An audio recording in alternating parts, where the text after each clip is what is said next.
Things have been looking...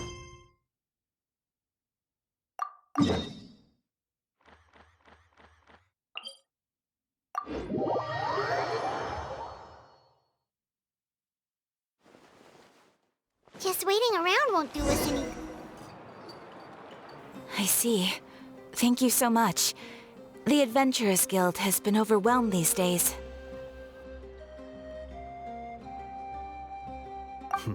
No worries at all. We've always valued the strength of adventurers. Given the current situation, it's vital that we all work together. Since we're facing the same enemies, I'll send you the intel we've collected on the Abyss so far. Then we can take a look at how to coordinate our efforts. All right. Thank you so much.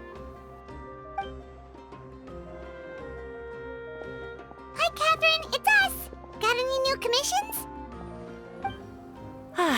You two have come just in time. I've got some good news. The Pyro Archon has finished assembling her forces and stationed them all across Natlan. Given how the Abyss has ramped up its activities lately, we can no longer afford to act only after receiving news of an invasion. So the Pyro Archon suggested that the Scions of the Canopy and the Adventurers Guild focus on collecting and disseminating intel. That way, we can stay informed of everything that's happening across the land. Once we receive word of enemy activity, we can notify the nearest camp and the stationed forces can take immediate action.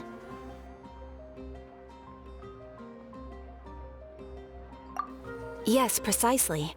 This should also allow us to focus on gathering information, rather than running around and trying to tackle everything at once. So please also take a chance to relax, you two. You've been working hard these days, and this will be a good opportunity for some well-deserved rest. So that's the plan! Whew, we can finally stop and take a break! Paimon knows that! It's not like Paimon just wanted to lay here and do nothing! The movements of the Abyss are always unpredictable. There have also been times when it suddenly became more active in the past. The people here generally see it as something like an acute natural disaster. Once the disaster is over, everyone will return to their normal lives. We just all hope that day will be sooner rather than later. Oh, right. Most people have no idea just how bad the situation has gotten in the Night Kingdom.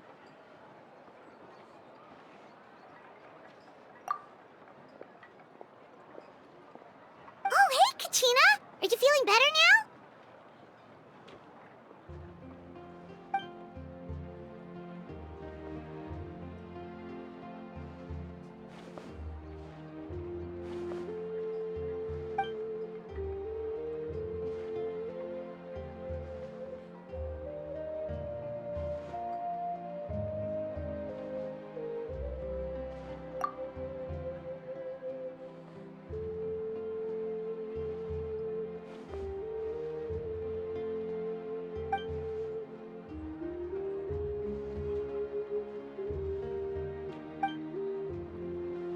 Wow! So we'll finally get to meet Shilonen, the legendary forger of ancient names!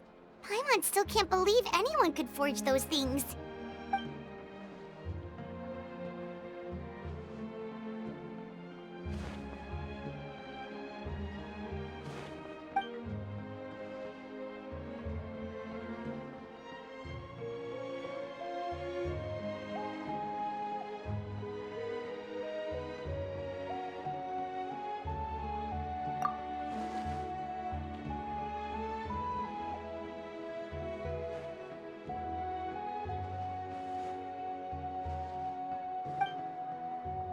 Hey, have some confidence in yourself, Kachina.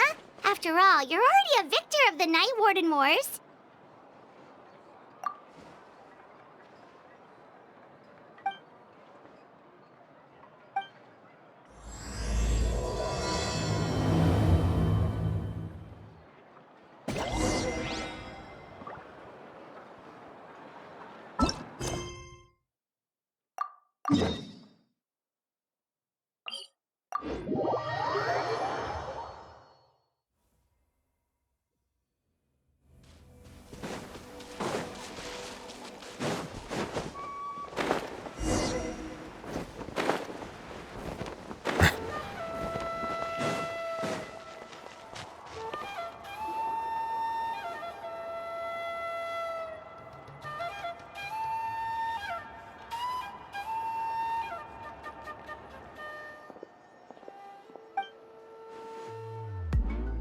Ah, yes, so I've heard.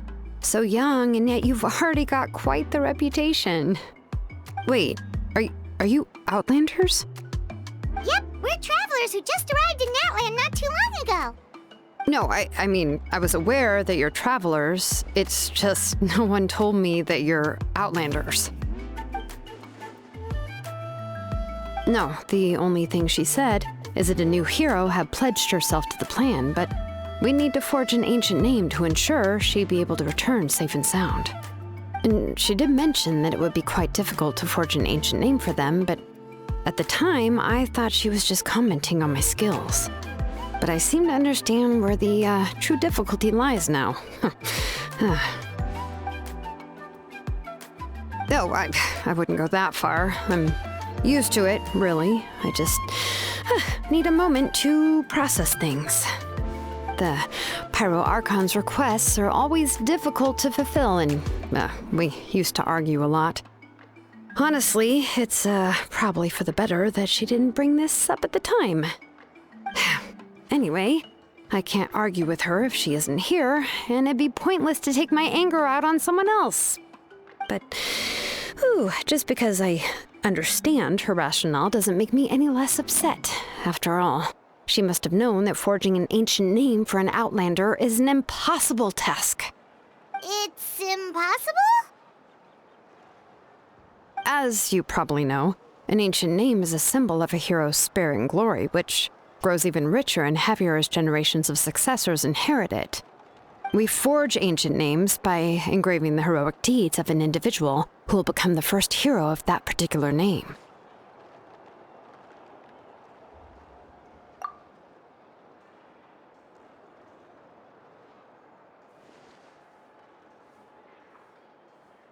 But they were all performed outside of Natland, correct? Yeah, that's right. Then those deeds haven't been recorded by the Night Kingdom. To take it one step further, even if you had performed heroic deeds in Natland, as an Outlander, your actions still wouldn't have been recorded by our lands.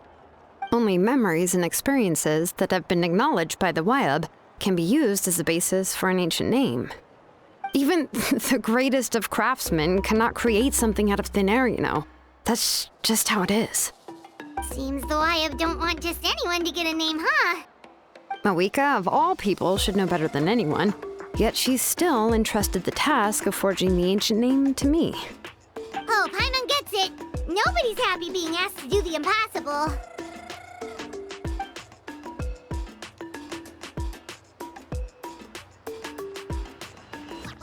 Ugh, don't remind me. Let's just focus on how we can pull this off. How to achieve the impossible. You mean you're already willing to accept the task? Well, what else can I do? What's happened is already done, and it's not like I can outright defy the order of my Archon. If she gave me this order, then she believes the ancient name is an indispensable part of her plan, and that I'll be able to find a way to make it happen. In other words, the order is an affirmation of my abilities. Oh, not only has she accepted the task, but now she's looking for silver linings?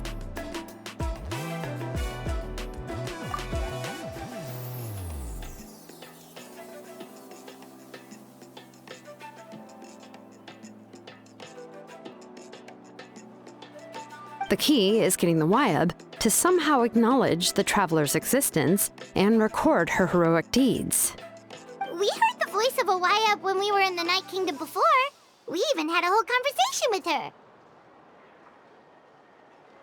If we can talk to her again, maybe we can figure something out together. Well, every tribe has their own Wyab. How do we know if the one you met is indeed the best one for us to talk to?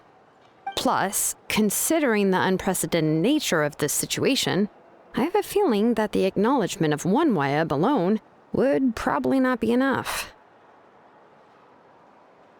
I don't know. That requires a level of knowledge that I do not possess. We need to find a consultant who's an expert on all things Night Kingdom and Wayab. The first person who comes to mind is Lali at the Masters of the Nightwind, the one we call Granny Eatstali. Oh, we've heard that name before. We used her Spirit Speaker Stone to find Kachina's ancient name. A person who can make something like that must be pretty impressive. I'm unsure she'd be able to help. Still, she's older now and quite eccentric. It's hard to even book a meeting with her, given that she's constantly holed up in her room and doesn't like to be disturbed. I've heard that to get her help, you have to be extremely patient with her and know how to keep her spirit up. I hate to break it to you, but... Huh.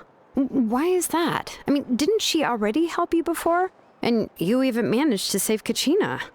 Well, yeah. At the cost of her Spirit Speaker Stone being split into two.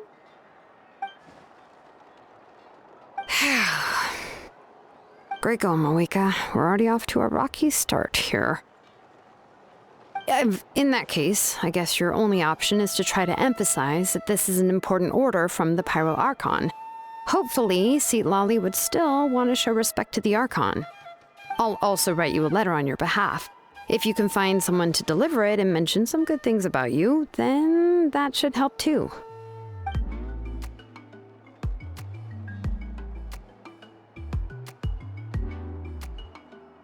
Paimon sure hopes a Hal won't interrupt when he's talking, though.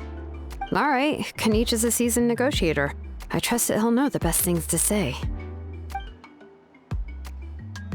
Please just give me a moment to write the letter, and we can meet up near the Statue of the Seven later. Sounds good. We'll take a stroll in the meantime.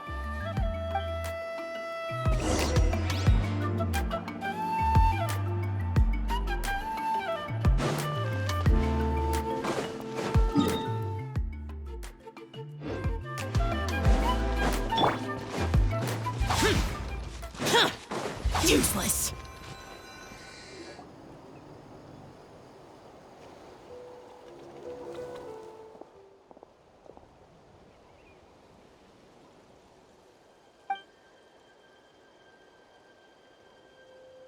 I'm sorry to put this on you, Kanich. It's just that you're probably the only person who knows how to deal with her.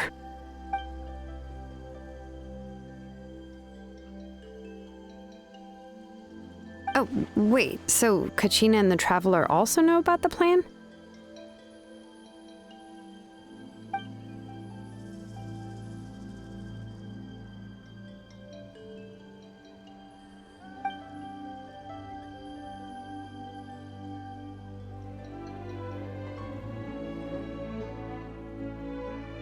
Right. She mentioned there are 6 heroes and that Shilonen is one of 4 that have already been acknowledged. Oh, well, then I suppose there's no need to keep any secrets between us. Having companions walk by your side is perhaps the best solace when facing such a bleak reality.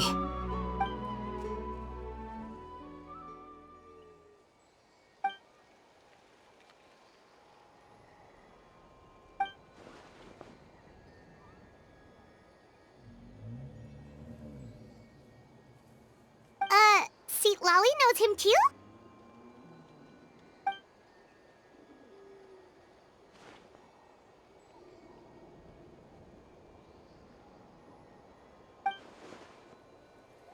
Given how the Masters of the Nightwind love to babble about dreams and revelations, they're already a pretty strange bunch to most.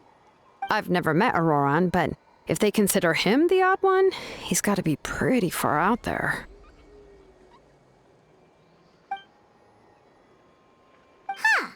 Makes sense. But Paimon wonders how Lali could be the first one to notice Auroran's disappearance if she spends the whole day in her room.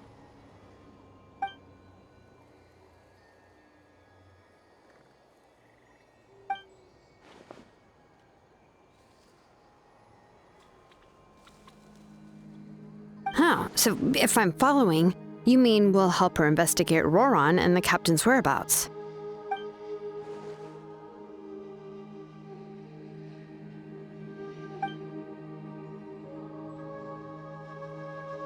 Yeah! Plus, we kinda owe her one anyway to make up for breaking the spirit speakers down. Ah, this is a pretty well thought out plan, as expected of Molly Poke Niche. Then, yeah, I'll leave my letter to you. Let's hope Seat Lolly can meet at the stadium in 2 days.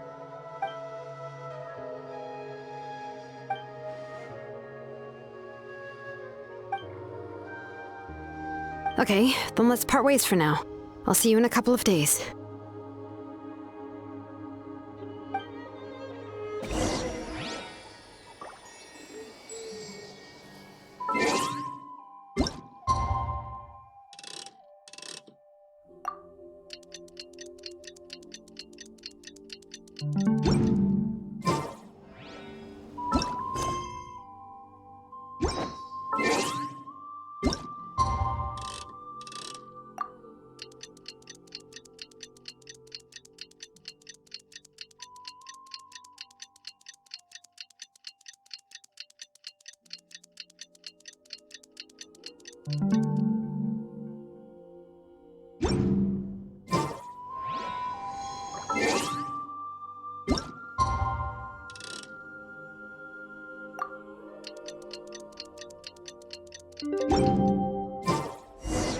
Oh, it's...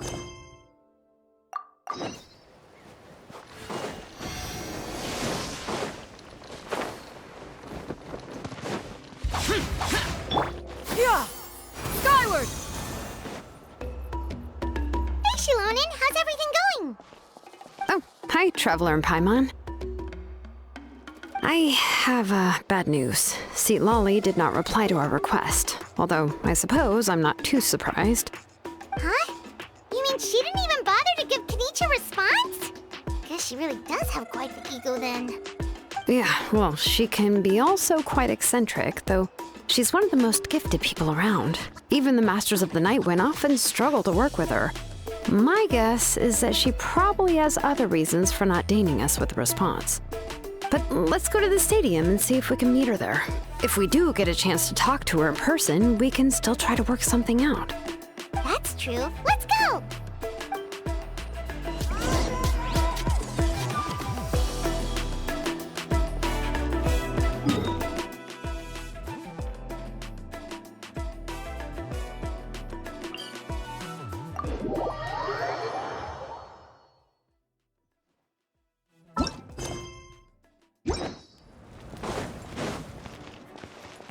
Yeah!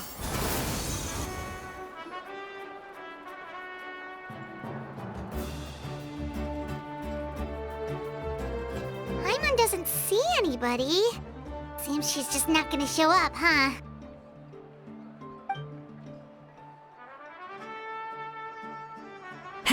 Well, we tried to be as considerate as we could, but she's under no obligation to help. That might be true, but this is still a request from the Pyro Archon, right? Shouldn't a subject always answer the call of their Archon? A subject? Well, if you ask me, I'd say we're all more like friends with the Archon. Yes, Mawika is our leader, but that doesn't mean there's any kind of tall barrier between us and her. The only thing is that she often has very high expectations of us.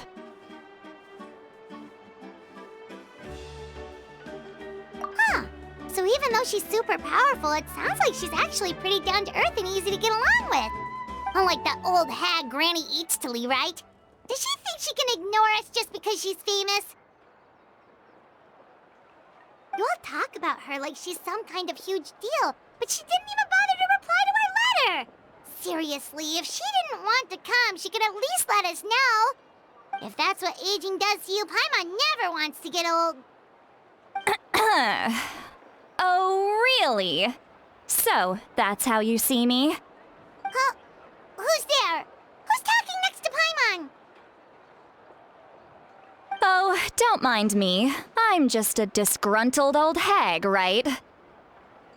Come on, relax. I'm sure my bark's worse than my bite. Huh? See, Lolly. Wait, you're Seat Lolly?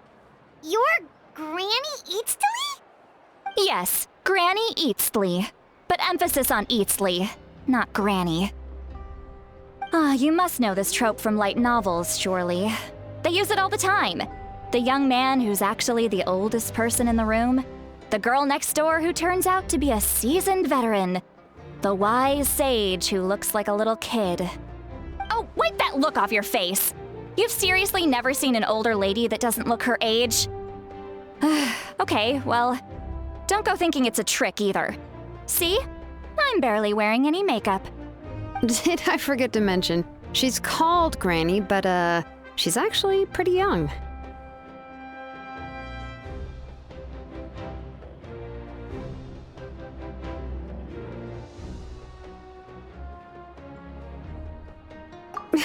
It was an honest mistake. I guess we've just gotten used to it. I'm sorry. So, how old are you actually? What? How dare you? Don't you know it's rude to ask a lady her age? Paimon really didn't mean to offend you, it's just that your case seems really unique. Oh, Paimon just wanted to apologize, but now she's putting more and more of her foot in her mouth. Really, Paimon just got a little mad since we thought, well, you were gonna leave us out to dry. It was my idea to invite you here, Seat Lolly. So if you're upset, you can just take it out on me. All right. I was only joking. I didn't mean to chastise anyone. There's really no need to take all this so seriously. If anything, I'm gonna feel awkward if we keep this going. I received Kenichi's letter and was planning to attend this meeting. Since I had already decided to come, I figured there was no need to draft a reply that simply said, "Understood." Besides, just showing up is the most important part. No? But, of course, it's also natural for people to get held up by one thing or another as they're trying to leave the house. It certainly was a bit awkward to see that everyone else had arrived before me. At first, I was thinking of quietly sneaking over, but since you were already here waiting for me, I started to think about how I should phrase my apology. Only to hear you all talking smack about me. Anyway, that's the whole story. Honestly, it's not like I owed you an explanation anyway.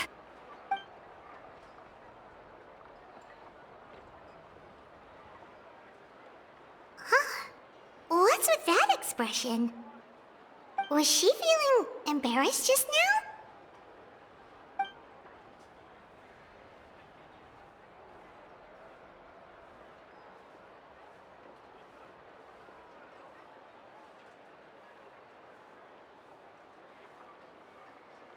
When the Masters of the Night Wind say they struggle dealing with her, I wonder if the feeling is mutual. She seems to be pretty awkward herself. Everything she does and says seems a little forced.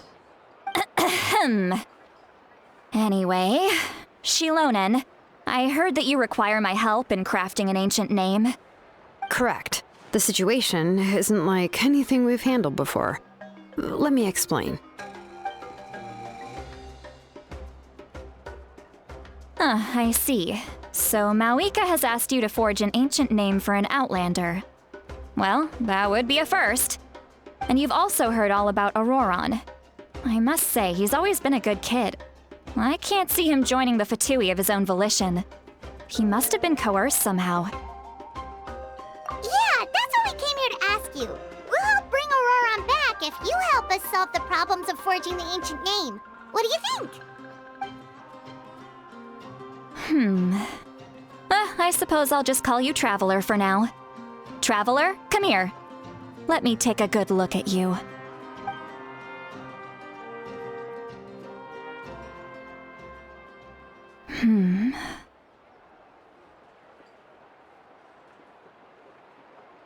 Wealth leads to unending conflicts between people. Yet you alone transcend the value of gold. Baleful thunder and wrathful waves bring terror to mortal hearts. Yet again and again, you've braved them to find new worlds. O weary yet free soul, even the most verdant leaf in the forest will pray for your happiness and safe passage. Those are all the things that I could see in you. You've experienced far more than even most mortals could dream of. You possess the heart of a sincere hero, along with the conviction to lift a torch above your head and walk headlong into the night. Huh? Don't move. There's something here. Huh? What thing? Don't scare Paimon. Is the traveler gonna be okay? Shoo! That should do it. You've just returned from the Night Kingdom, so some fragments of souls were still stuck to your body. No need to worry. I've just cleared out the last of them. Isn't that kinda like having part of a ghost come back with you? It's nothing as serious as that.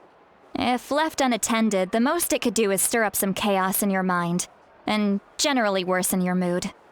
Well, in that case, better to get rid of them.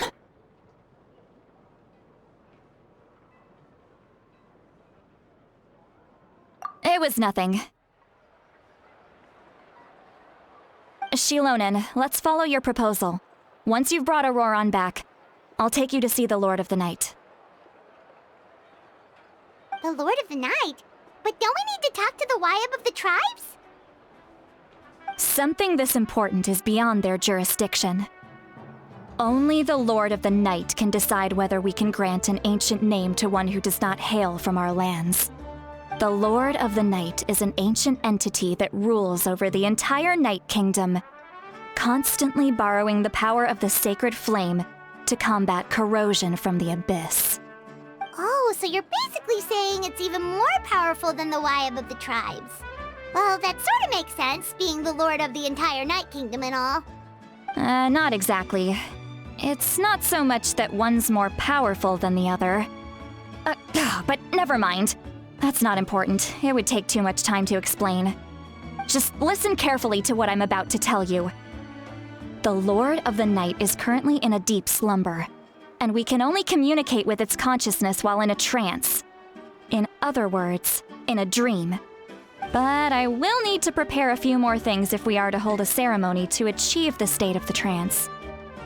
I'll make a list. Can any of you get everything for me? I can go. It'll probably be a long list, so better leave it to someone who knows all the local vendors.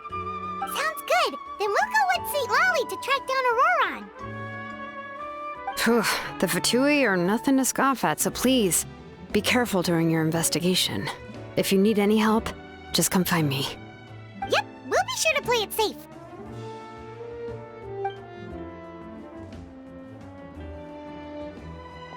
All right, now it's time for us to catch that brat and bring him back. I'm sorry I made you wait earlier. It was actually because I decided to swing by Auroran's place to look for clues. He has always lived alone, and I found a broken jar in his house. There was also something off about his phlogiston aphids, which I assume is because their keeper has been gone for quite some time. And interestingly enough, I saw some slash marks in the house that did not match any of our local weapons. My guess is they were left by Snezhnayan arms. Oh, sounds like the Fatui broke into his house and took him hostage. But why would they kidnap a kid who just spends his days living in the country and raising aphids? He's only in his 20s. What would they want with him? That's not to say that I believe he's totally innocent, of course. Since he's the only one who was kidnapped out of everyone in Natlan, he must have done something to attract their attention. In any case, we'll get to the bottom of this once we manage to get him back here. I'm truly sorry to put you two through all this trouble with me. But please help me get him back. You can count on us! All right, then let's start by heading to where Auroran was seen last.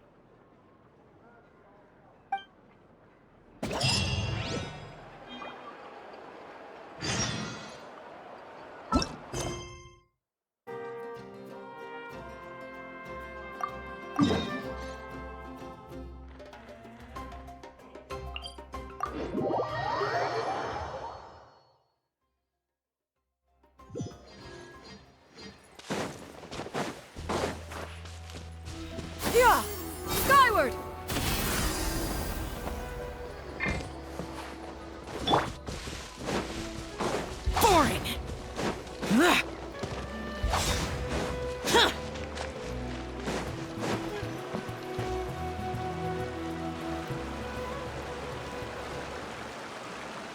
Huh. This is the spot.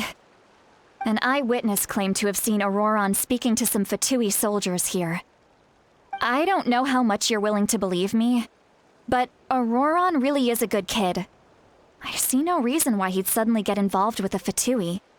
I'm convinced that what the witnesses saw was actually the Fatui coercing him, or perhaps trying to extract information. However, I doubt anyone would believe me, given there are no signs of a fight. Didn't Kanich say that she's a big name in Natlan? Feels kinda weird to see her so frustrated and helpless like this. Auroron? Well, he was left at the side of the road as an infant, and the people of the tribe took him in. You could say that everyone had a hand in raising him. He learned a lot from us, and once he reached adulthood, he built himself a house out in the countryside. He spends most of his days growing vegetables and raising aphids, living off of what he harvests from the garden. He's always been such a good kid. He would even get his friends to deliver whole bags of fresh produce to my place.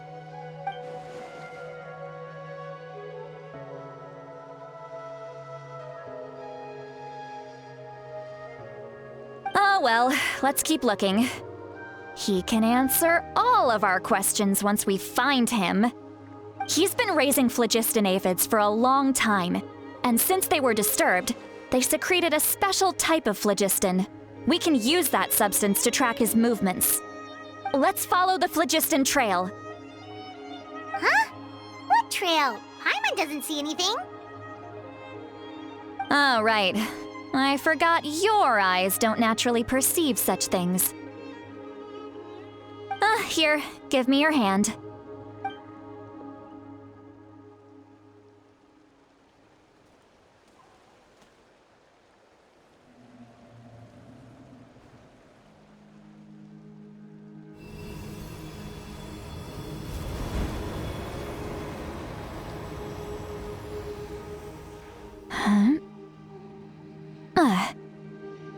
How about now?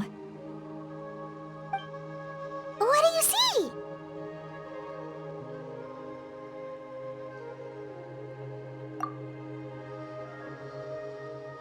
Whoa, Paimon can see it now too! That's right. I used a spell to temporarily transfer a portion of my senses to you. For a short while, you'll be able to see the phlogiston too. Wow, you can even share your senses with us? First time Paimon's heard anything like that. It requires a very rare spell that most people aren't adept at. But don't worry, it's a cinch for me. Between the two of you, it seems the Traveler's senses are a bit stronger than Paimon's. When I held your hand just now, I could sense that you've got a great affinity for phlogiston. You're extraordinarily gifted. Anyway, we'll need to use our vision now to track down Auroron. Good luck, you two. Over here, this way!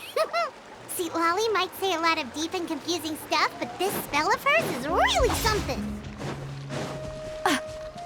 What was that?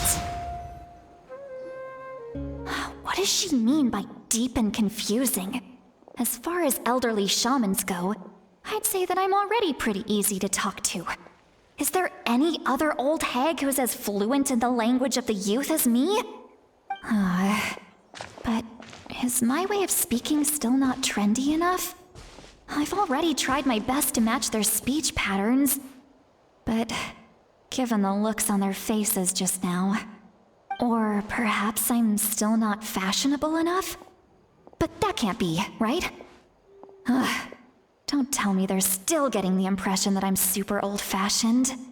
Huh?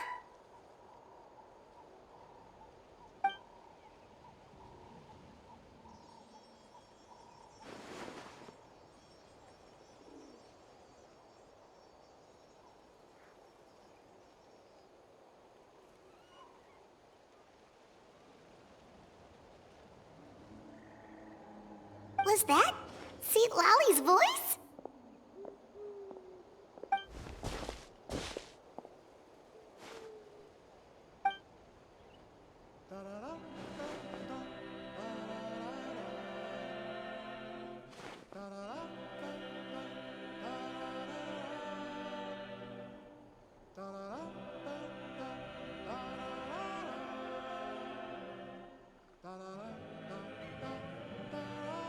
Now that I think about it, it's a good thing I found some helpers this time.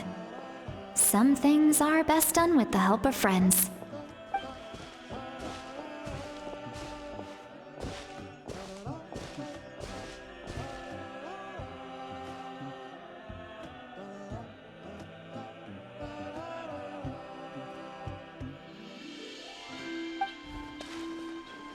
Oh?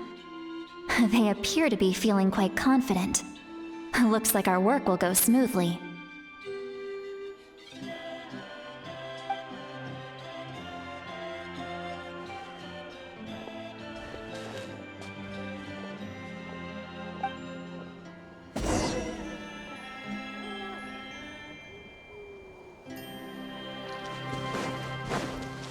Hey, looks like there's a new camp over there. Yep. Judging by Paimon's experience as a guide, it definitely looks like people set up camp here. Wait. The phlogiston here is a bit odd. Let me see. Paimon sees a small shape here. Could it be some sort of symbol? This is a distress signal for the Masters of the Night Wind. Only someone from our tribe would recognize it. So Auroron was indeed being threatened. We've got to find him, fast. Leaving such a subtle mark implies that he was trying to be discreet. In other words, he was probably under the Fatui's watch. If they notice us, we can just charge in and fight them to the death. But what if my darling grandson is also there? I can't have him caught in the crossfire. No, I've got to be careful. Otherwise he'd get hit as well. How annoying. No, I've got to stay calm and keep my composure.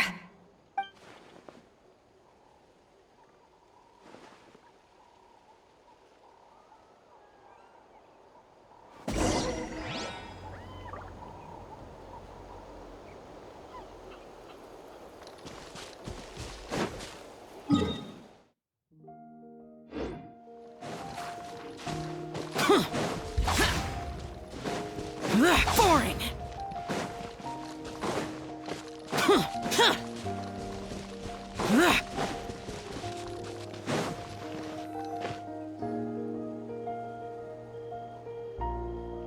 There are traces of people staying here too.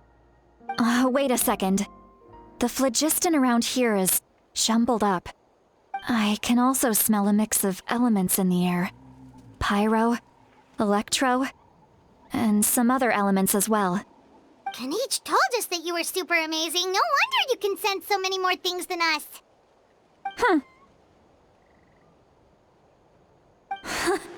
It's about time that little brat said something nice about me. There are signs of a struggle here. Judging from what's left on the scene, there must have been a fight. But after that, the factions seem to have gone their separate ways. Both the phlogiston and the elemental traces in the air support that. Do you still remember the little mark we found before? Paimon's thinking, what if Auroron wanted to leave another distress signal, but was caught by the Fatui?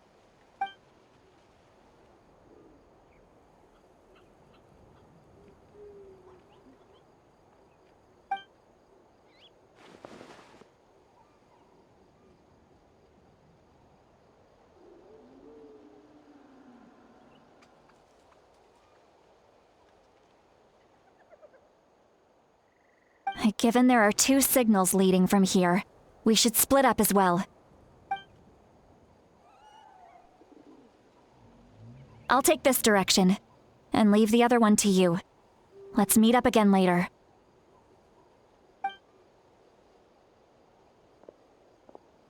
Auroron, what the heck were you doing? It's one thing to trouble me, but now I had to bring other people into this as well. Ah, you little brat. And off she goes! Traveler, did you hear all of that as well? Once Seatlolly left, that voice went away as well. Paimon even tried calling her name inside Paimon's head, but there was no response. So you were thinking the same thing! Paimon also thought that if we could hear what she was thinking, then she could probably also hear what we were thinking in our heads. She did say that she was quite adept at this spell, and it doesn't sound like she's had any trouble with it in the past. Huh, maybe we're a special case and can hear her thoughts as a side effect. If you think about it, she's really got a lively inner world.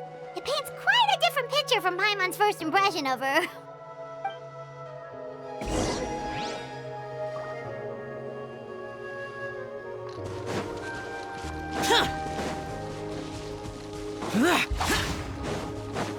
Paimon sees some traces here. Let's follow them and see if we can find anything up ahead.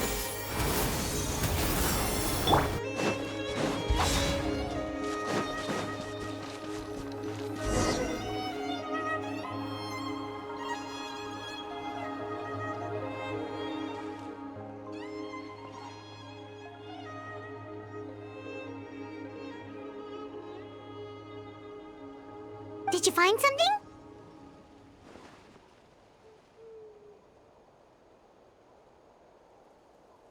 Huh. So we can't tell where Auroron might have gone from here.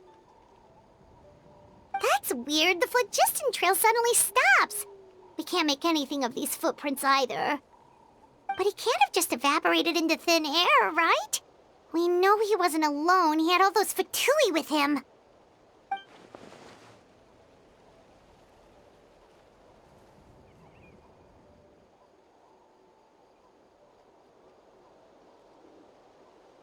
So, you can hear the sounds of the wind from beneath the earth.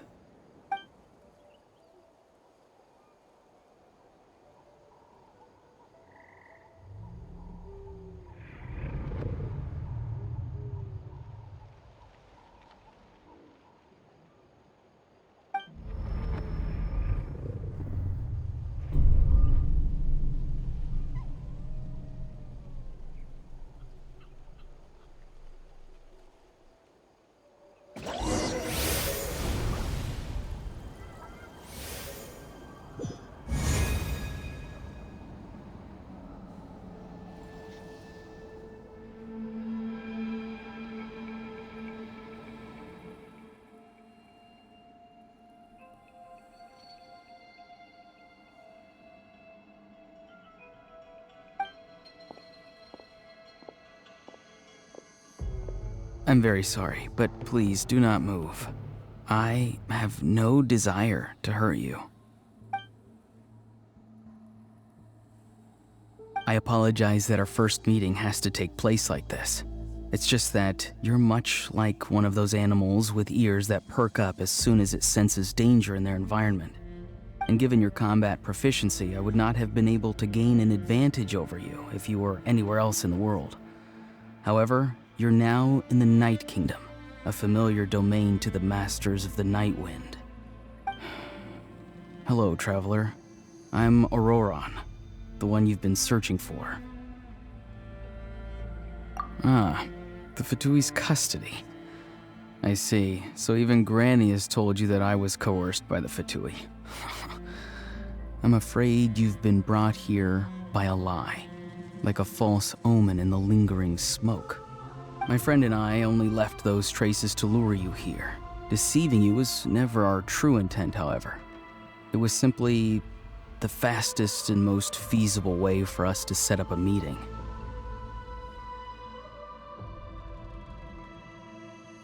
Greetings, traveler from afar. Be careful with this traveler. Her soul is temporarily restrained by us, and it appears to have become more fragile in the process. It's taking all my concentration to hold on to her. It was I who tasked Auroron with leaving the traces to lead you here, and I who use the Master's ritual to bring your soul to the Night Kingdom. I've heard much about you from the past encounters you've had with my colleagues. Given the present situation in Natlan, I would like to sincerely request a formal meeting with you, in person. I will use the opportunity to explain my goals and motivations to you, as well as why I mistrust Malwika, the Pyro Archon. I believe there is little reason for you to blindly follow her plan. If you would like to hear our intel, then find us to the east of the stadium. But remember, not a word of this to anyone. I would like to avoid any further conflict.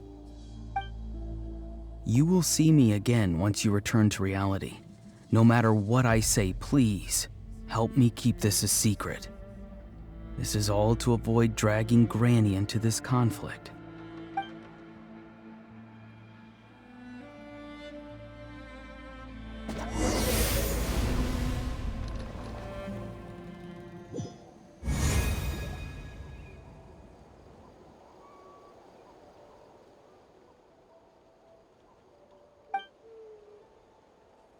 Hey, what happened just now? You suddenly collapsed and stopped responding.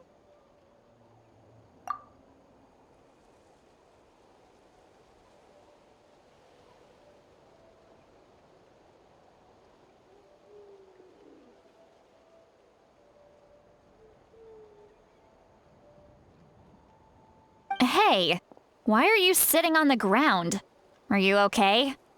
See, Lolly! She froze for a moment and then just collapsed to the ground. Could it have been those leftover remnants from the Night Kingdom? Do you have any itches or pain anywhere? Don't worry. We can take a short break. Sorry, I know I asked for your help. But had I known you were feeling unwell, I wouldn't have taken you on this trip with me.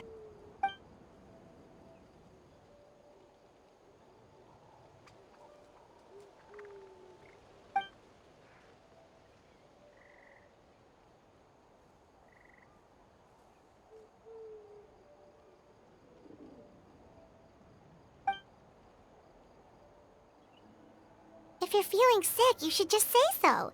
See, Lolly should be able to, exorcise any ghosts or weird stuff that you picked up in the Night Kingdom.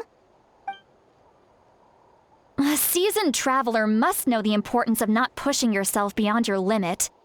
If you need anything from me, just say the word.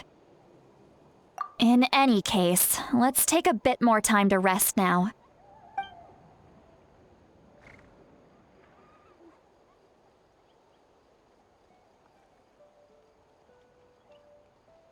Need to be more careful next time. Feeling better yet, Traveler?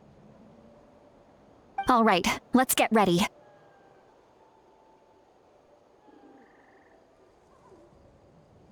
I followed my phlogiston trail earlier to a stronghold guarded by soldiers. I have a feeling that Auroron is probably being held inside. Oh, so it's close by. Then let's head over right away. Well, I recruited you to be my helper, which means we're in this together. Like the wind and the clouds. We either move as one or not at all. But if you want to make it up to me, then just be sure to fight extra hard when the time comes.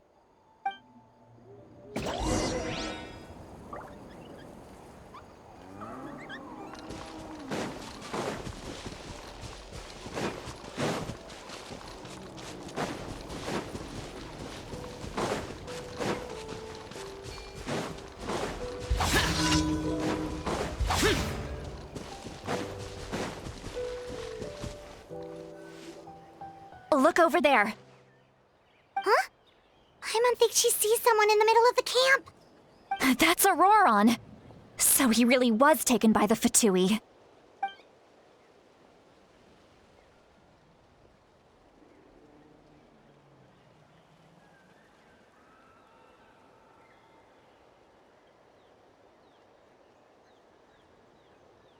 All right, we'll take the lead. Take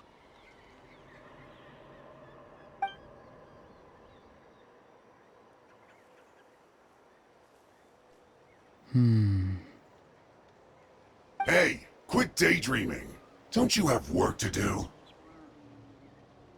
I cannot see the sun. What? Without the sun, I cannot see the truth. You are currently blocking the light, so I must beseech you to move aside. Huh? Okay, Mr. Philosopher. That's enough mumbo-jumbo. Wow. I'm going to rip that guy's head right off. See, Lolly's struggling to control her temper now. Are you ready? Let's go kick their butts. On my count. 3, 2, 1! Still trying to resist? You've got no idea who you're up against. Just for slacking. Bow your head. This should be fun. Xenobus, let the mighty be humbled. This isn't right. Silence! I miscalculated. Of death. Auroron! Granny! Paimon knows she's called Granny Eats to Lead, but it's still kind of weird hearing someone actually call her Granny. And greetings to you too, other Granny. What did you just call her? Granny. Is that not right? You are Granny's friend, are you not? You seem to be approximately the same age as her, so I figured you're also a Granny. How many times have I told you? It doesn't work like that. There are a lot of people who look about the same age as me. You can't go around calling everyone Gramps or Granny. Oh, wait. He's not a child, is he? Don't tell Paimon he's one of those people who look like an adult but are actually only 8 or 9 years old. Oh, your words have pierced my heart like a thorned vine. Given how hard those thorns are to remove, I may just need to find a pair of tweezers. Why are you so upset? You can just say yes or no. Of course I'm not a child. It's just Granny always taught me to show gratitude where it's due. And since the Masters of the Night Wind raised me collectively, I basically see everyone above a certain age as an elder I should look up to.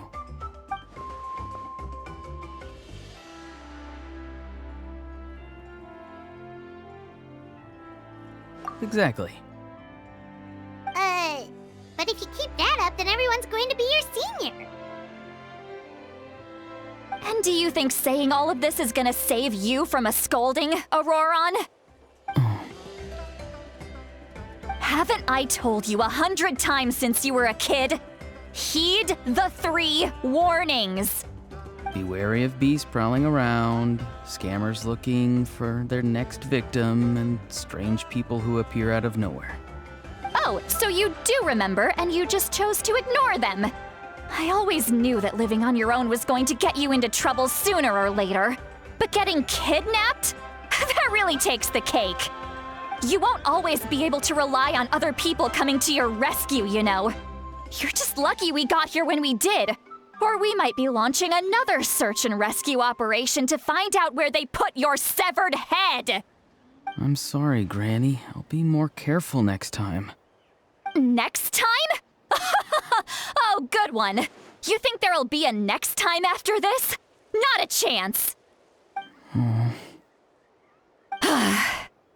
They didn't hurt you, did they?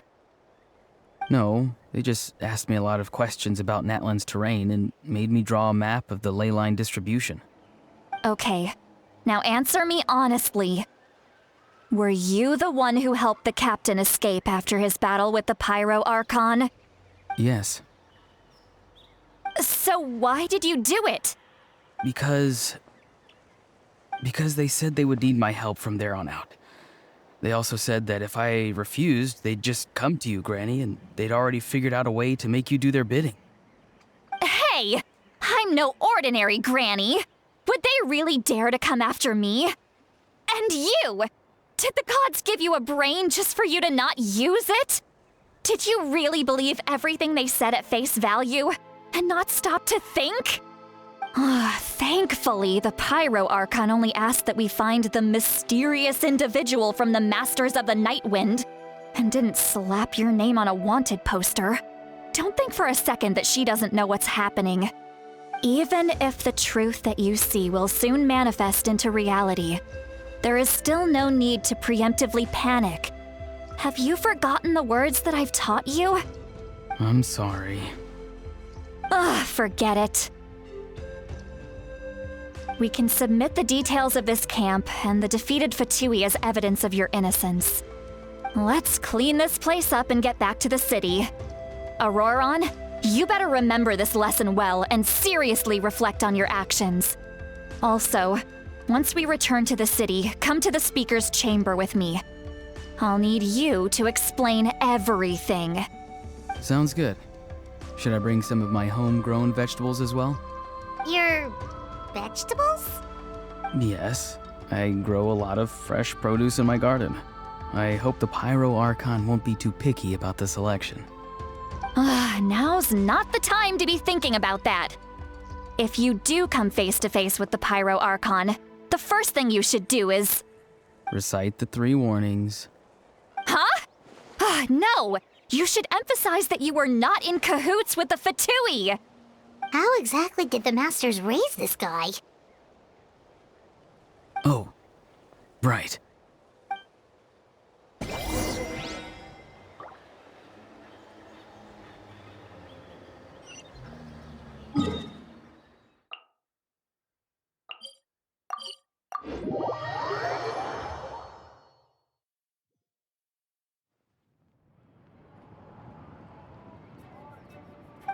I see. So Auroron came to the captain's rescue because he promised to help him in exchange for Citlali's safety. That's right. I'm sorry. Now that you know Auroron was only trying to protect another member of his tribe, could I ask you to petition the Pyro Archon for her forgiveness? We'll give her a full report. We'll let you know once she's reached a decision. Will I need to stay here? Technically, yes. But if Miss Citlali is willing to serve as your guarantor, then we can release you from custody. Sure. I'd be happy to do that. I don't have any more time to waste here. I still have other things to do. Understood. Thank you very much. Mr. Auroron, please report back to the Speaker's chamber as soon as you've received notice of the Archon's decision. I understand. Thank you. And thank you too, Granny. Well, at least you won't need to hide your face anymore. Traveler, Paimon, thank you very much for your help. And don't worry, I haven't forgotten about my side of the deal. Once Auroron is settled, I'll go talk to Shilonen and get started on forging an ancient name for you. Oh, thank you. You scratch my back, I scratch yours. It's as good as done. You can just go twiddle your thumbs or something while you wait for the good news. Bye for now. Come with me, Auroron. We've got to find you a place to stay for the night. Goodbye, Other Granny.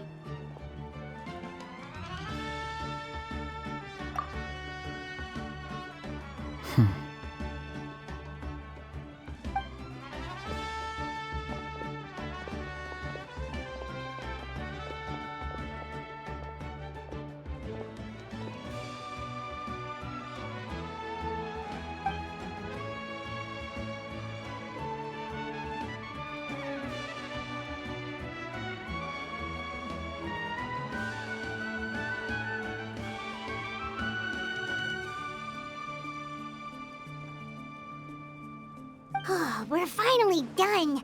All right, it's time to find some grub. Huh? What is it, Traveler? What? The captain? Sorry. Paimon just didn't see that coming. So you really saw him in the Night Kingdom? And he didn't attack you? Oh, that Auroron, what is he up to? He sounded earnest enough just now. Paimon would have never guessed anything was happening. All that stuff about protecting Seat Lally and being forced to help the Fatui, when he's actually been a willing accomplice all along. Yeah, you're right. Still, Paimon appreciates you telling her about this. Paimon will support your choice no matter what, so if you want to go, we can go together. We still have another whole day before the meeting, so we'll just meet with them when the time comes.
Yeah!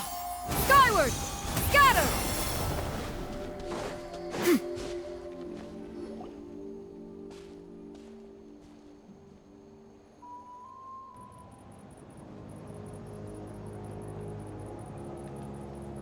Weird. Paimon doesn't see anyone.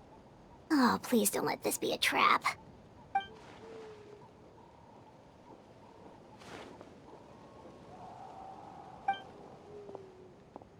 What was that? Good evening. Nice to see you again.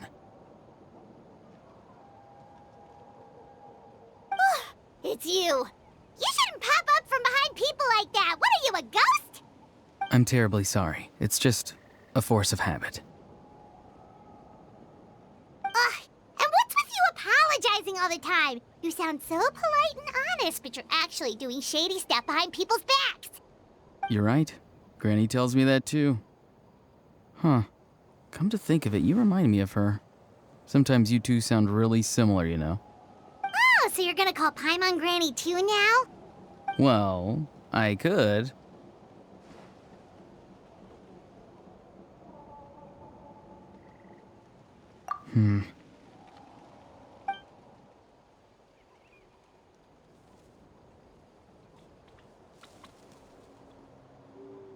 It's all clear.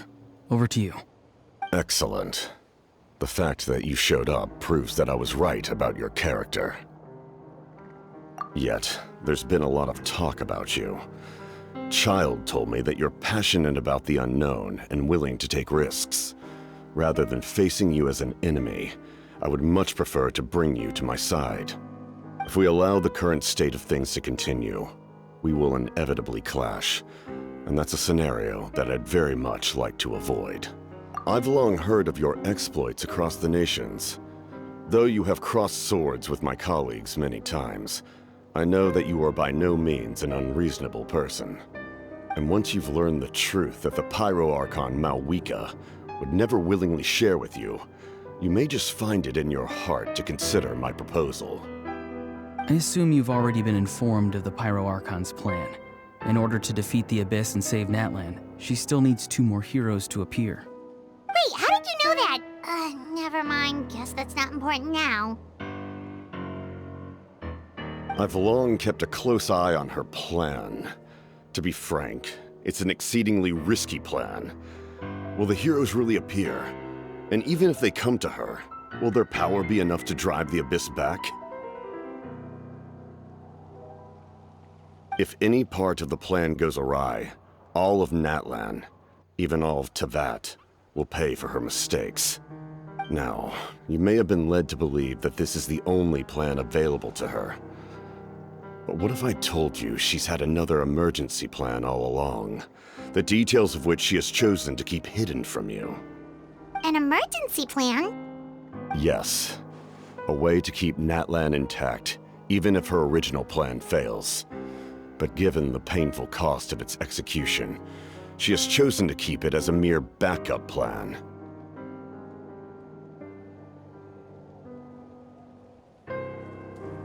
Whether this stems from hesitation, fear, or even naivete, I cannot say. But Natlan cannot afford to wait until she comes to her senses.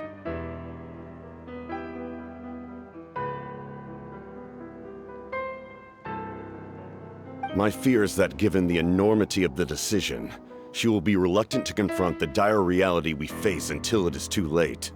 There will be no time left to execute the backup plan, and all of Natlan will be lost to the abyss. We have to make the decision for her, here and now.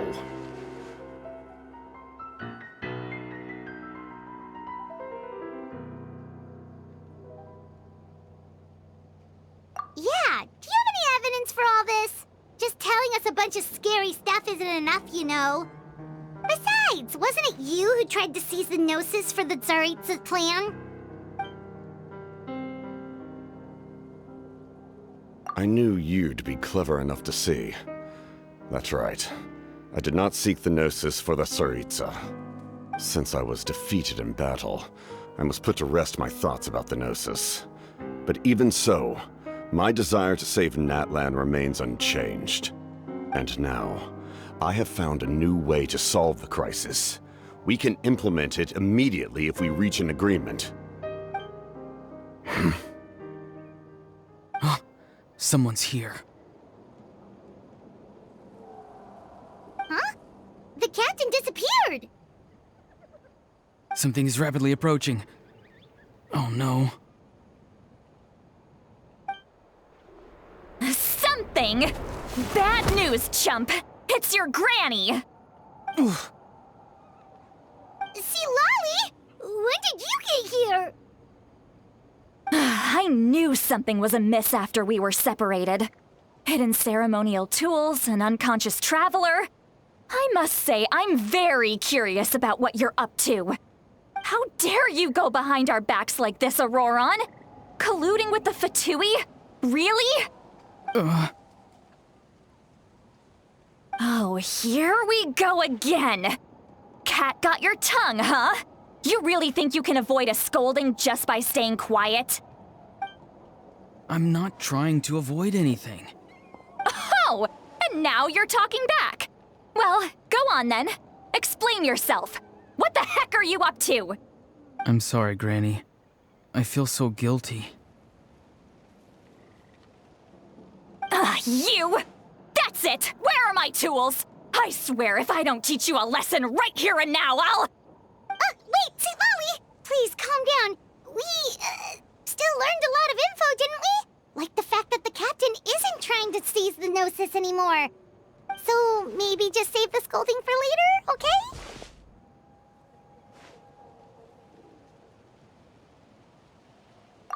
Listen well, Auroron.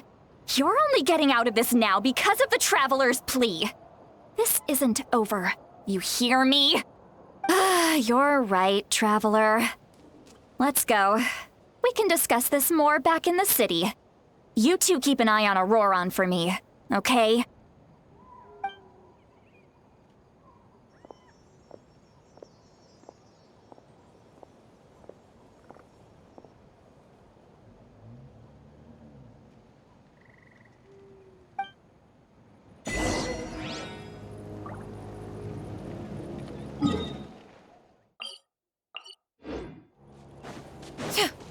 Yeah!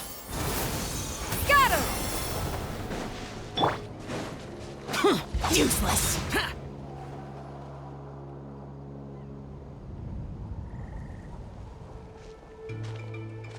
In all my years, I've never had a child cause me so much grief.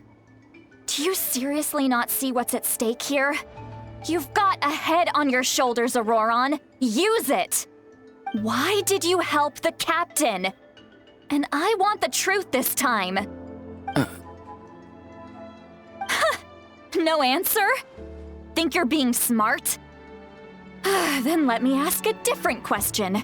What does the captain want? What is his purpose in Natlan?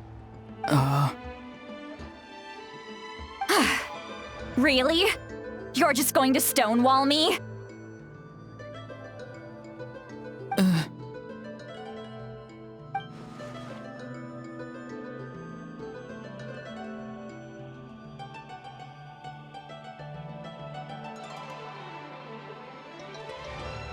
Just use your brain for a second. What do you possibly stand to gain by helping the captain? Only endless trouble awaits you and everyone in the tribe. You've always been a good kid. Why would you throw that all away now? If you're worried about something, just talk to me. Granny would much rather we had a conversation instead of constantly clashing like this. Why is he staring at us all of a sudden? I'm sorry that you have to hear all this.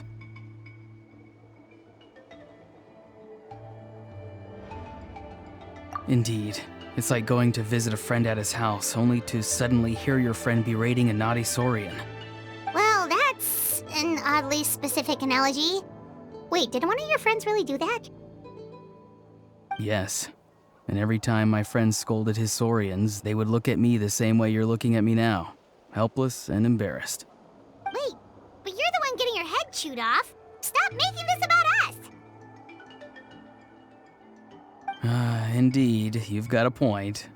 Then please just hang in there for a little while longer. Granny should be done with her scolding session soon. Oh? You dare gossip between yourselves instead of listening to me? You... Sorry, Granny. Sorry, Granny. Sorry, Granny. You know what? Fine. I'm perfectly aware that everything I say goes in one ear and out the other. You're all grown up now, so why would you listen to an old hag like me? You say all the right things, but then you go and completely ignore me. Well, if that's how you're going to treat me, you can stop sending Aoife over to my place to deliver your stupid vegetables! I don't need anything from you! Who's Aoife? A delivery person? That's irrelevant. The point is, he hangs out with this kid, so he must be no good. You kids get to a certain age and suddenly act like you know it all. There's nothing I can say to get through to you. Auroron, if you're still thinking about that so-called duty, then please, just forget about it. The ley lines did not fall to this state because of you. And we've long closed the book on that incident. Seems they've started talking about some kind of tribal history. I'm starting to get lost. That's not it, Granny.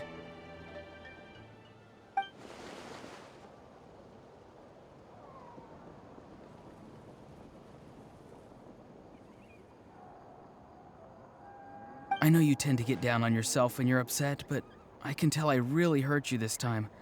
All I can say is I'm sorry. His voice. Auroron! Where have you gone?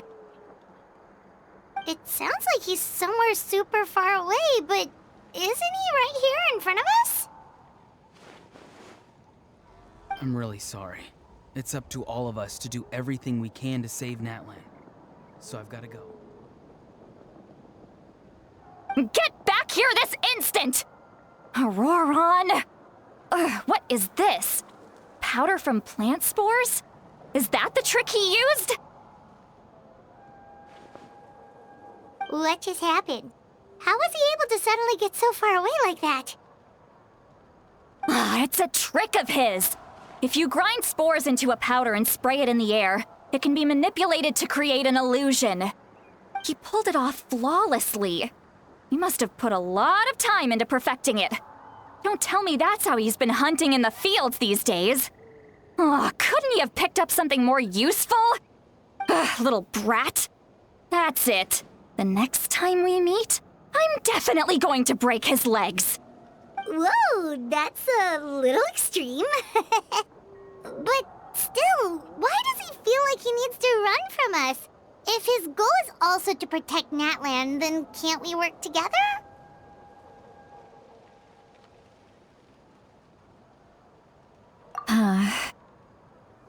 I I'm sorry for interrupting your conversation with them earlier. But even if you'd been able to hear them out, there's no guarantee you would have gained anything substantial. Auroron probably did everything he could to get away because he knew I'd get the truth out of him sooner or later.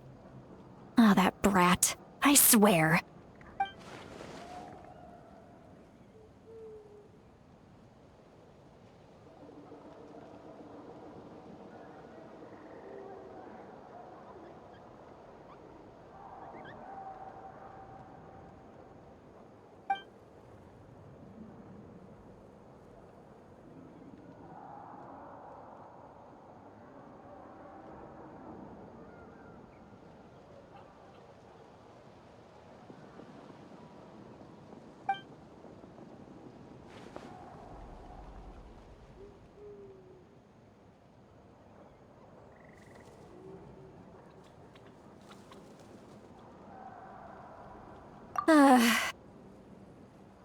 We've got quite a long walk back to the city.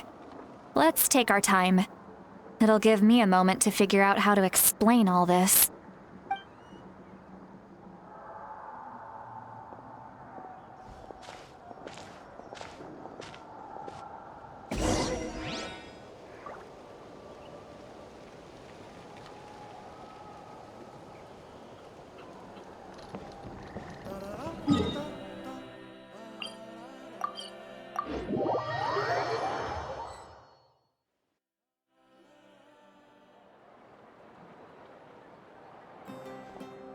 Do you two have some time? Feeling hungry? How about we get something to eat?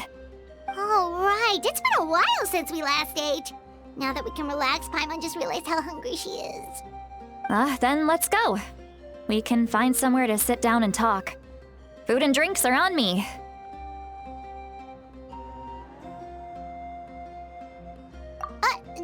Really? You're not gonna take her offer?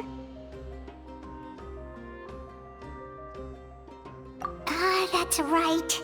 See, Lolly has gotten a lot quieter since Aurora ran away. She seems to be having a hard time. She's right. We're seasoned adventurers, so we're more than capable of paying our own bill. Hey, come on now. You won't even let me take you out for some food and drinks? I just wanted to treat you to a meal. Are you sure? We can save you some Mora. Mora is the least of my concerns. Besides, we're definitely due a meal after all the time we've spent together.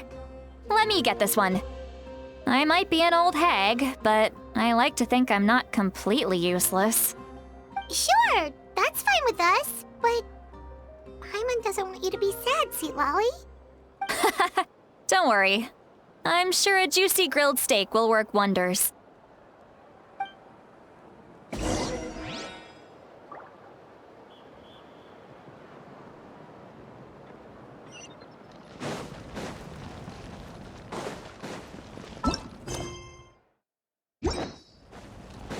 Useless! Yeah!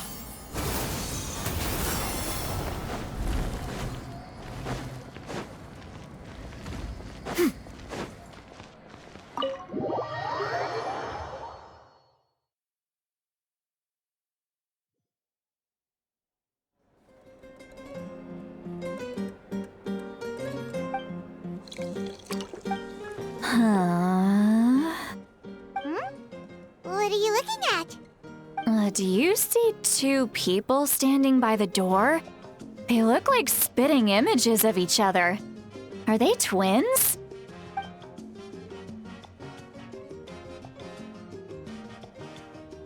But Paimon only sees one person there. Huh? How could that be? I guess my mind isn't as sharp as it used to be. Give me another bottle, boss! Do you think she's drunk? There you go, miss. Oh my, it's not every day you get to see Granny Itzley here with some friends. Not to mention ones who've made a huge name for themselves recently. Oh, so you've heard of us? Of course I have. Aren't you the ones who saved Kachina and brought her back? No wonder you hit it off with Granny Sitlali. She wouldn't spend time with just anybody, you know. I don't even remember the last time I saw her with a new friend. Wait, so you call her Granny too? Well, given our ages, it'd probably be more accurate for me to call her my great-great-granny. She's one of the most famous people at the Masters of the Nightwind. Most days, hardly anyone even dares talk to her. Huh? Gossiping about me right in front of my face now, are you, Chonka? Oh, please, Granny, I wouldn't dare. I'm just beyond happy to see you bring over some new friends. After all, any friends of our regulars are sure to be great customers too. All right, that's enough. Go on now. I'm sure the other customers would like to talk to you as well. There's no need to keep staring at me. I promise I'll keep my alcohol down until I leave. Well then, you have my thanks.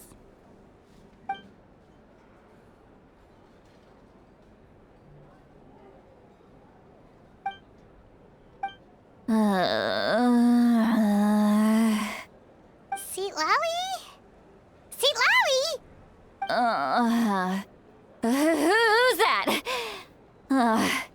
You got some gall calling me by my first name. Let me guess.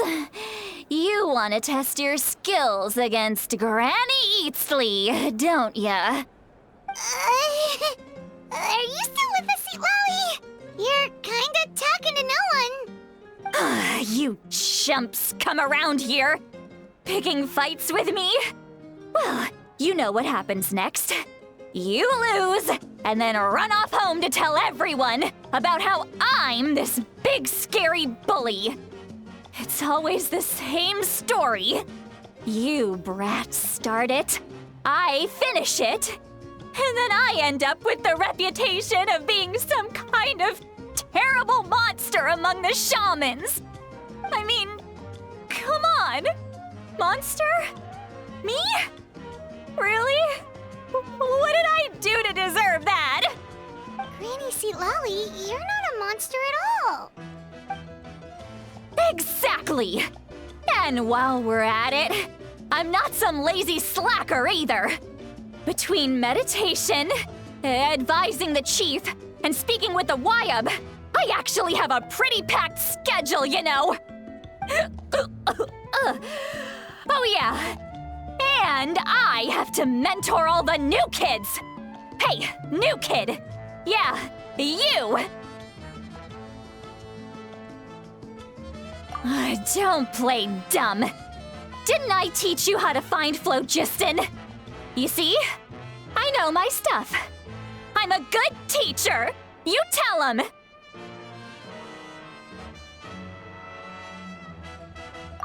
That's more like it. About dang time someone showed me a little respect. Yeah, Granny's a hard worker, all right.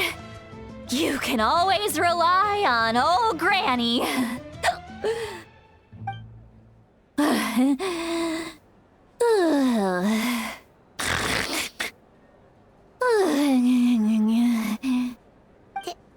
Did she just fall asleep with her eyes open? Oh, jeez. Behind this pitch-black curtain, a chapter of hatred reveals itself. Behind the smoke. The lingering smoke. She's meditating again. She does this whenever she's had a few too many drinks. Her mind's actually racing at this point. It's quite the opposite of sleep. Is this another specialty of the Masters of the Nightwind? No, I'd say it's an ability that's unique to Sitlali herself. While she can easily pick up everyone else's skills and tricks, few have been able to master hers. Warning, warning. Red, the color of danger, has now arisen within that pair of eyes. Huh?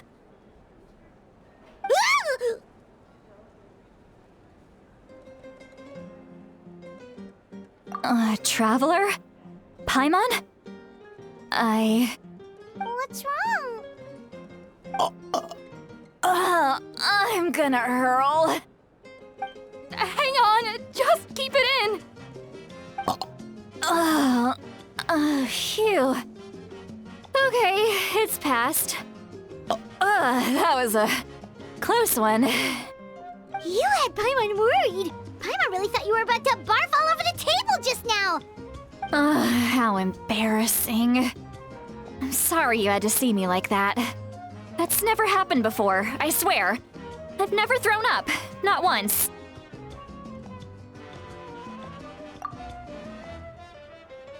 Are you feeling okay? Wanna take a quick walk and get some fresh air?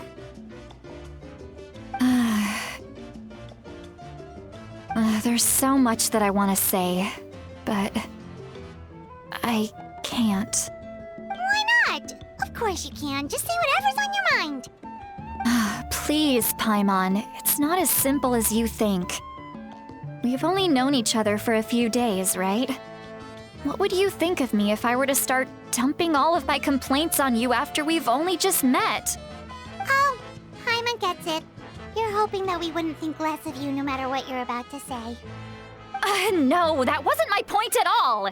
Seriously, don't you youngsters know anything about shame? I'm talking about shame! I've lived all these years and still can't get rid of it! Surely, you know the feeling too? Actually, about that. Huh? Tell me what? Yeah, this is as good a time as any.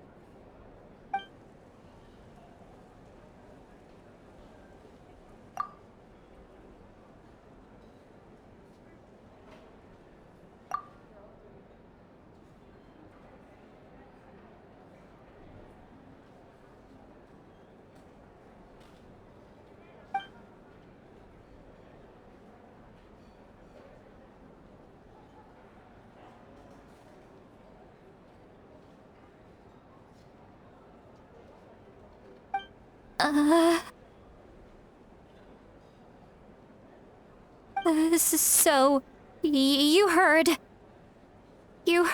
my... It's okay, Sweet Lolly. You had every right to complain about those things. I can't take it anymore! Why do these things happen to me? Hearing me mumble under my breath is one thing, but hearing what I mumble in my own head? That's too much! It's just like when you're rolling on the floor in your pajamas, but you forget to lock the door, and someone bursts in to deliver cabbages and sees the whole thing! So that, happens to you a lot. It happens to people in general, okay? Doesn't matter if you're 200 years old or 1,000 years old. Everyone rolls around in their pajamas sometimes. I was just picking something generic.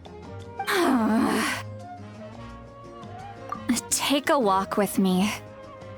I have things to share with you. Looks like she's completely given up. Like those criminals who just confess everything and accept their fate.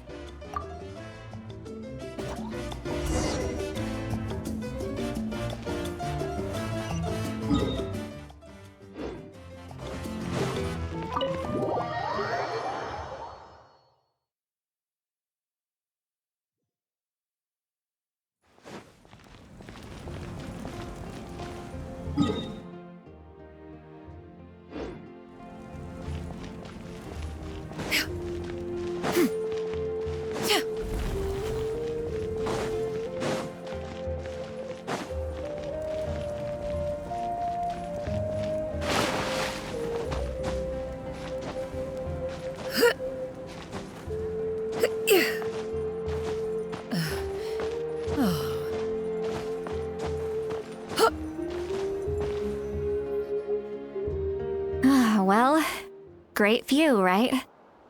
I love coming here by myself. Wow, it's beautiful!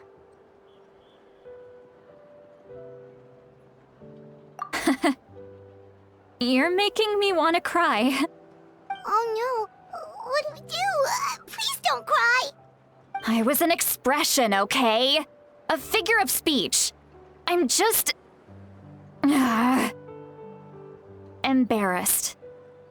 Here you are thanking me, even after you helped me all this time. Let's just have a casual conversation.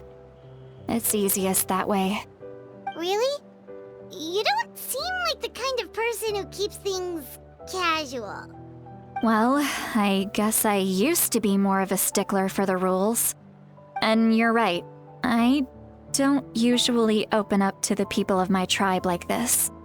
I'm just an eccentric old hag to them. That story's been passed down so long, it might as well be true. But you're just a regular person. The kids of my tribe would have a heart attack if they heard you say that. Granny Eatsley is a powerful figure. Be careful around her. That's what they'd say. Well, you are powerful. Are they afraid of you? Some are. Others are mad I always come out on top. A few decades like that, and people stop knowing how to deal with you. What about you? Are you scared of me? We don't find you scary at all. That's because you're not from my tribe. You don't know how many delusions of grandeur I've destroyed just by existing. I make people realize that no matter how hard they work, they'll never become a living legend like me. Oh, not to brag or anything. Maybe it's hard to believe. Just pretend I never said anything. We believe you. Shilonen has full faith in your abilities, and Auroran didn't seem scared of you. He thinks of you as his granny, right? Yes, but Auroran's a special case. miHoYo already told you about her plan. And you've given so much help to Auroran and me. You deserve to learn the full truth. Auroran's not like other people. As I mentioned, he was abandoned as a child. The reason being, his soul is incomplete. The Masters of the Nightwind view this as a bad omen, capable of bringing about illness and misfortune. No one knows who his parents were. He was just left on a rock in the wilderness. It's a miracle he wasn't devoured by some wild beast. The Masters of the Nightwind believe they can see human souls, and in Auroran's incomplete soul, they saw a possibility for Natlan. A possibility to turn Auroran into a vessel for lost souls. The ceremony would allow lost souls to gather within him. Auroran would then be sent to the Night Kingdom to return the souls to their rightful place, strengthening the ley lines and completing the ceremony. Wait, that doesn't sound right. Now you see the problem. When damage occurs to the Night Kingdom, the souls held within disperse and remain adrift, unable to find a way back to the ley lines. This loss of souls damages the Night Kingdom even further. The ceremony can send back countless souls at once, which would benefit the Night Kingdom and the souls themselves. Of course, the vessel, Auroran, would be sacrificed in the process. I wasn't surprised the chief at the time came up with the plan. The ley lines were already in a terrible state. A suitable candidate for the ceremony appears, and now you have the chance to make things better. Of course you're going to take it. When the chief asked for my opinion, I didn't give my approval, but I didn't object either. So they went ahead with the ceremony.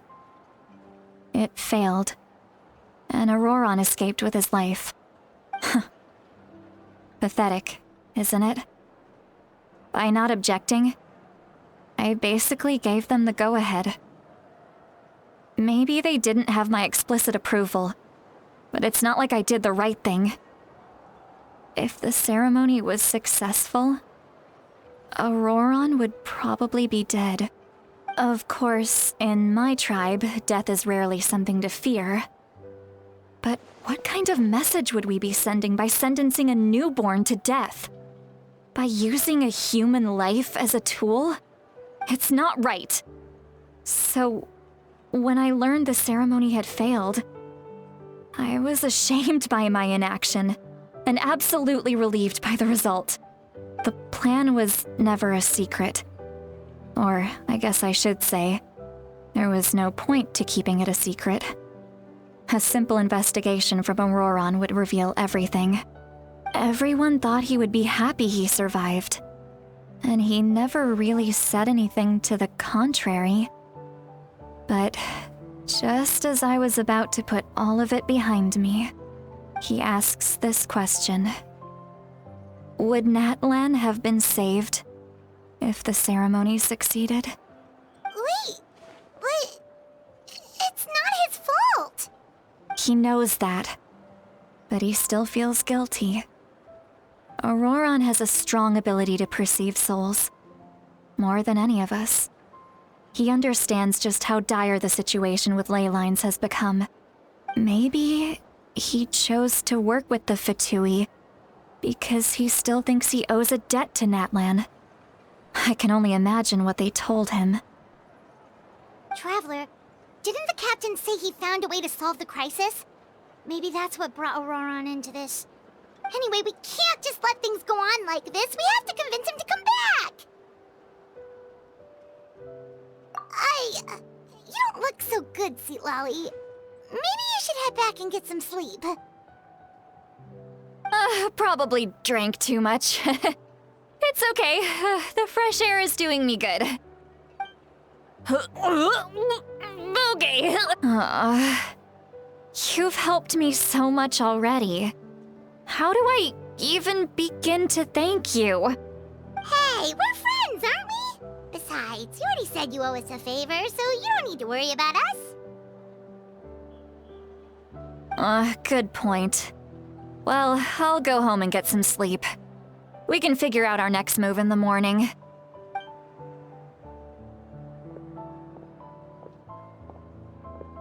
Friends. I like the sound of that. Auroron's probably back with the captain, don't you think? You mean about the backup plan? Do you really believe what the captain told us? Yeah, you're right. We should just go to her directly. But she's probably asleep. We can find her first thing in the morning.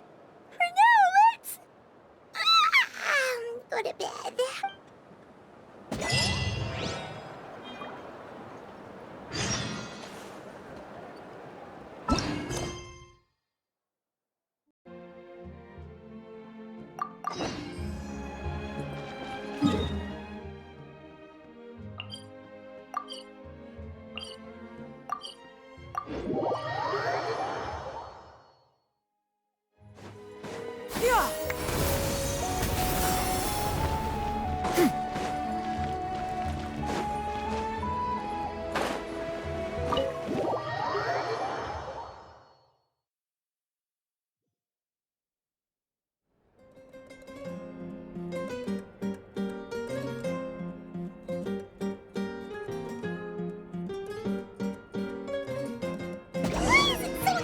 Outside. Paimon still haven't sleep. Well, guess we should see what's going on. Skyward! Scatter!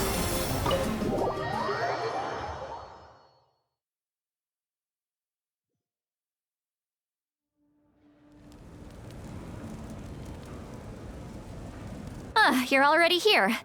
I was just about to come get you. Wow, you're up early. That's impressive, especially after all the drinking last night. Let's not bring up last night. I'm embarrassed about the whole thing. Anyway, I was also woken up by the commotion. Looks like all the warriors from the stadium are on the move. I heard many areas have been attacked by the Abyss, including the Masters of the Nightwind. I need to head back right away. The Abyss attacked again?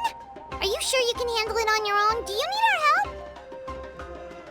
I'll be fine. We also have the support of the warriors stationed at the various outposts. Given the quick response, things shouldn't get too serious. The stadium could always use more manpower, so you should join the forces here. I'm done making excuses for him.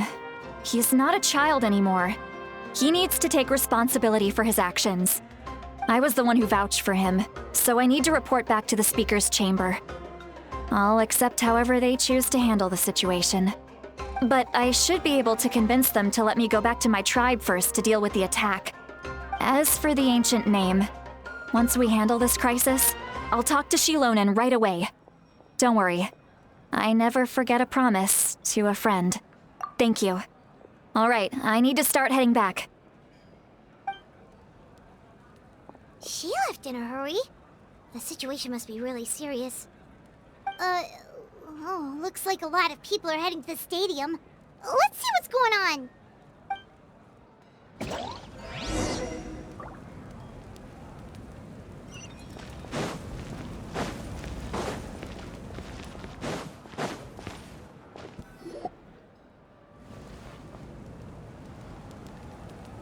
Traveler, over here! Perfect. Our star Outlander has appeared. Oh, you're all here! But, what's with the whole Star Outlander thing? Just my way of saying how awesome you are. We've got a real emergency on our hands, so this is the perfect time for you to show off your skills. Alright, but can we get a quick rundown of the situation first? The Abyss suddenly attacked the Collective of Plenty, the Masters of the Nightwind, the Children of Echoes, and a number of our camps and outposts in the wild.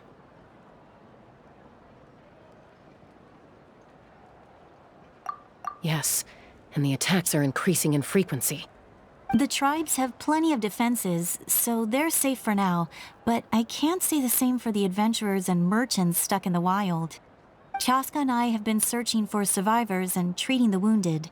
We just got back, but we need to head out again soon. I plan on heading back to the Collective of Plenty, just in case my tribe needs me. What about you, Mualani? Where are you gonna go? I'll go help the Children of Echoes. They're the closest, so I can start fighting right away. What about you guys? We could go together. Yeah, that does sound important. No worries. Just leave the Children of Echoes to us. Who knows? Maybe yours truly will have the Abyss on the run by the time you're finished. That would be pretty great, actually.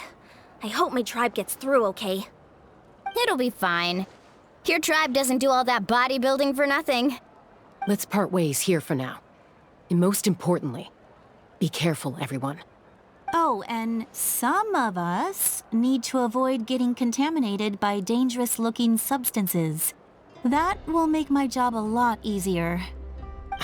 Koichi, do we really have to do this now? It's alright. She's just looking out for everyone. Alright, let's hurry up and talk to the Pyro Archon so we can help the others.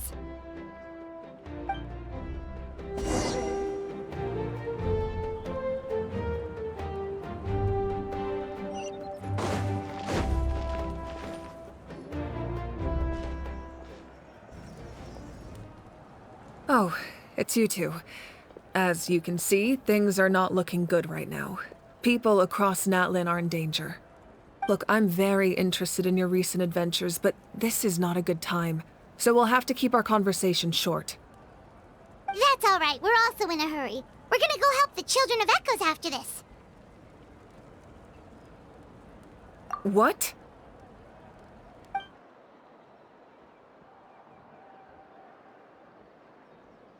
So he thinks my plan is too risky. He thinks I'm being stubborn. I shouldn't underestimate the Fatui's ability to gather intelligence. The Gnosis does have that function, but there's more to the story. I will answer you honestly, but you must help me keep this a secret. I can use the power of the Gnosis to save Natlan, but it comes at a heavy price. The Gnosis would drain all the souls and memories from the Night Kingdom and weave them into a giant net, which would surround the ley lines and protect them against abyssal corrosion. Wait, you can use souls to weave a net? But does that mean... Yes. It means sacrificing those souls in the process. Souls are just another form of life. The cruelty of this method is self-evident. The Night Kingdom not only houses the souls of the dead, but also our memories and legends. Using the Gnosis means converting all three into material for the net, erasing our history and culture. Even then, the net can still become corroded. If we cannot find a way to repair the damaged ley lines before that happens, then all those sacrifices are for nothing. Given the enormity of the price, it's a solution I refuse to consider right now. I want us to win, but I also care about how we win, and what that means for us in the end. Now it's true, both plans come at a risk, but after weighing our options, this is our best bet. Natlan is unique among the nations of Teyvat. Given the ever-looming threat of the Abyss, the Pyro Archons had to account for the worst-case scenario. Having a contingency plan is our duty, not just to the people of Natlan, but to all who live on this continent. Still, this has always been a well-kept secret. I'm very curious how the captain learned this information. Oh, one more thing? The captain said he found another way to solve the problem. Could be equally as extreme, though. Without the Gnosis, he should have no other option. But I see no reason for him to lie. Seems like our only path forward is to track him down, so he can answer that question for us.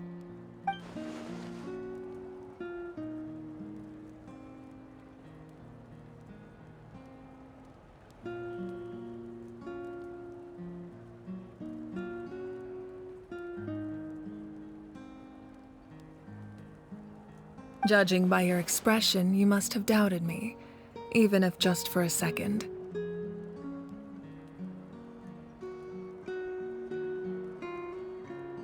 Not even a little! We would never— Wait, what are you talking about, Traveler?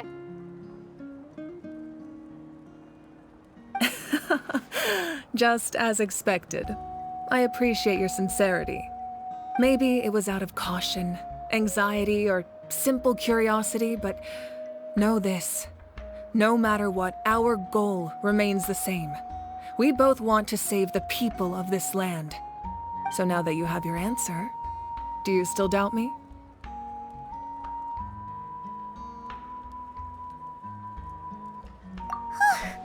You scared Paimon. You've really got a lot of guts, Traveler. That's a good thing. Oh, and feel free to call me miHoYo. It's what all my friends call me, and I like it that way. As for the captain, the intelligence officers we assigned to the Fatui should be back soon. We'll get our answer then. That's great! Sounds like we just have to wait a little longer. Not just yet. Even though the Abyss is attacking several locations at once, I'm confident the warriors stationed in those areas can handle it. Don't worry. I just need to finish coordinating our available manpower, then I'll take a small team to handle the difficult locations. Wait, you're going to fight in person? Didn't you give up your power? That's true. I'm far less powerful than a god in my current state. But don't forget, I was an experienced and powerful warrior before I ever became the Pyro Archon. No matter how you look at it, my duty is on the front lines.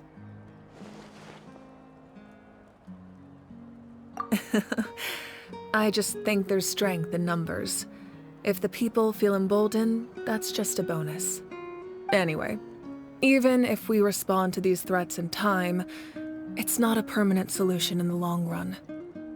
I've considered moving my people to other nations, but given their close connection to the Night Kingdom, a forced evacuation would have devastating consequences.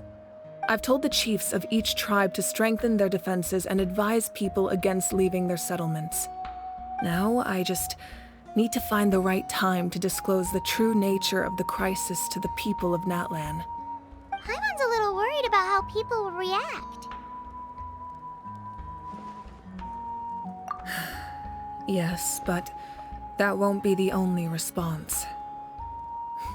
In any case, that's for me to worry about. I'll let you know when we have more information on the captain. All right, we should head out.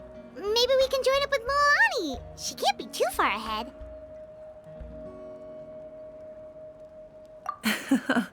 No need to worry about me.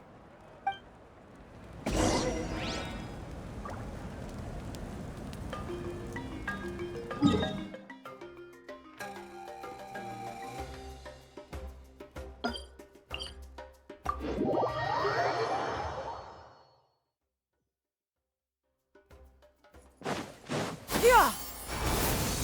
Scatter!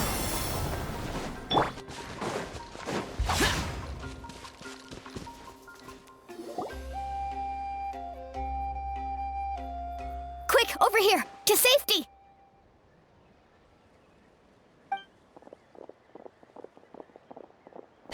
Kachina, how many people do you have left?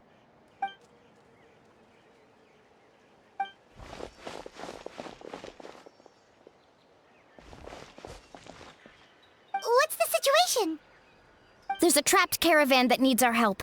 We need to rescue them as soon as possible. We'll go together.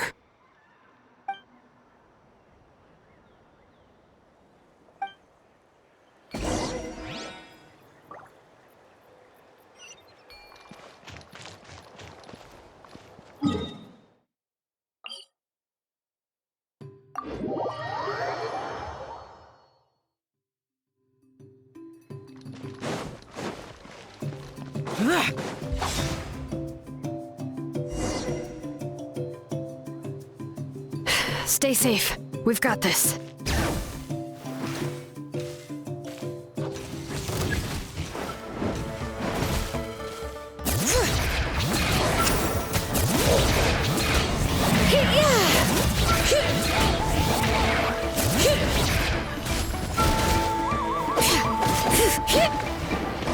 Let the magic flames boil!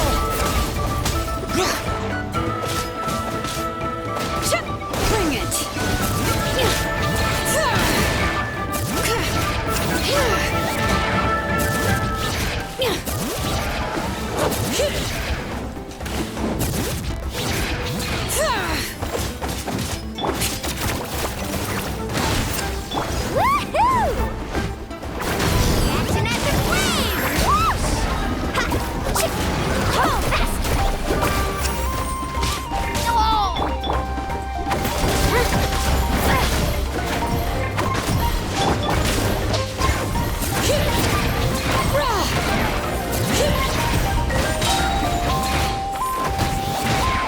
Letting brave names echo!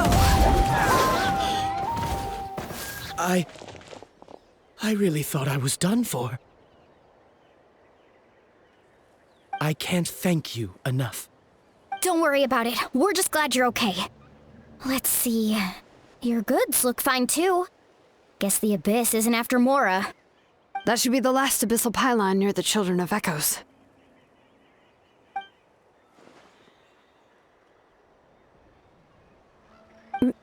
By the way, where's Seat Lolly? I thought she would come with you.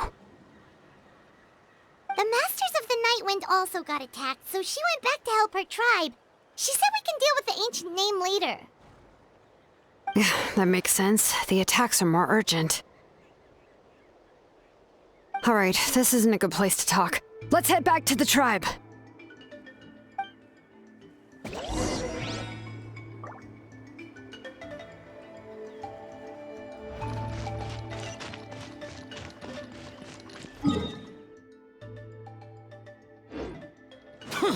Yeah! Skyward! Scatter!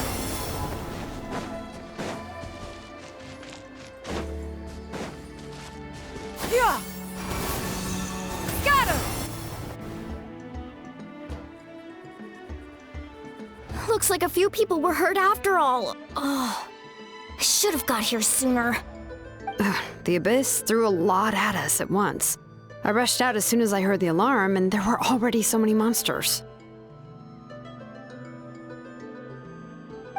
Before long, Kachina brought over a whole group of warriors, and just like that, we destroyed several pylons as a team.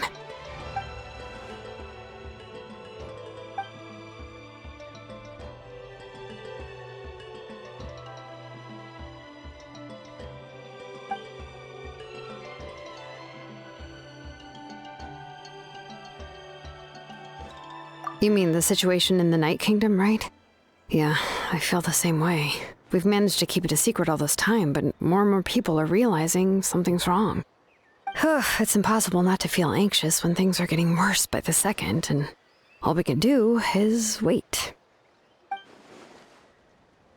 That just means we need to buy the Pyro Archon more time. Keep pushing, everyone. Every battle is worth something. You really are an eternal optimist, Mualani. You always find a way to cheer people up. Why, thank you. I guess it's one of my better qualities.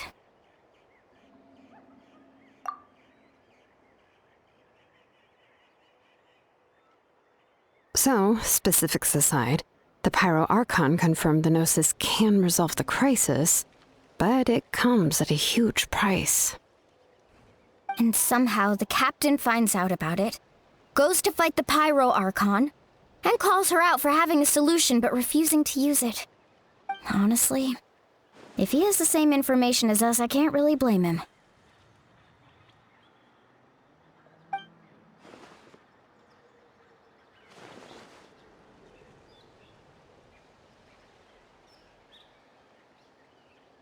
We talked to miHoYo before we left the stadium. According to her, the cost of the captain's plan is too high. And, well, it makes sense. If that was truly the better choice, she would have picked it. Yeah, I trust the Pyro Archon. When I was upset about Kachina's disappearance, she was really sincere and patient with me. Plus, she burned down all those precious mementos for Kachina. She's already proven how much she values even a single person's life. When it comes to Natlan's survival, there's no way she would hold back. I agree. Maybe the captain weighed the costs and came to his own conclusion, but I'm sure we have different priorities. Life is important, but so are history and memory. As the Archon, she can't tell us everything, but it seemed like she wasn't holding anything back this time. The next question is, if the captain found a new way to save Natlan, how come the Pyro Archon has never heard of it?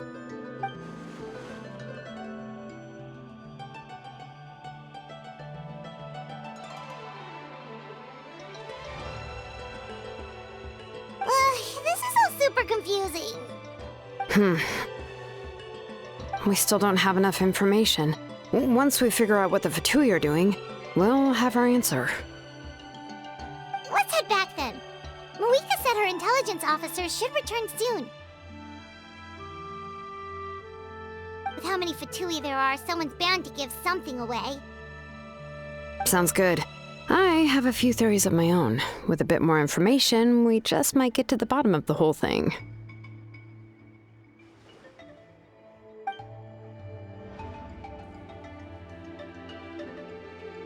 I was just about to ask. Count me in.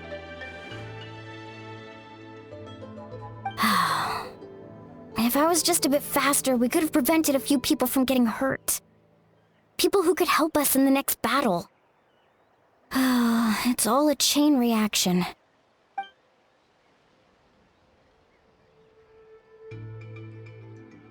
Register? Nah. I'll just follow you around. You know, go where you go, do what you do.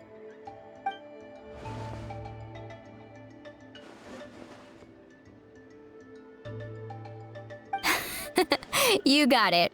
I just don't want to make the trip back. It's so far. All right. See you all later. Let's get together and celebrate once this is over. Oh, you betcha!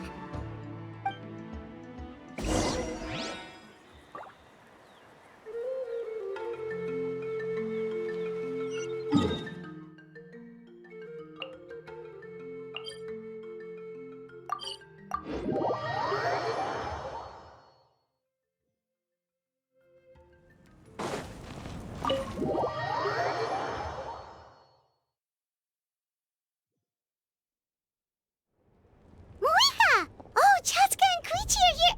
Wait, are you okay, Koichi? I'm fine.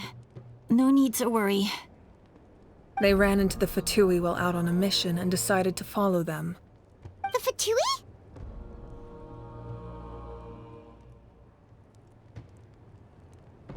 calm down and let me explain.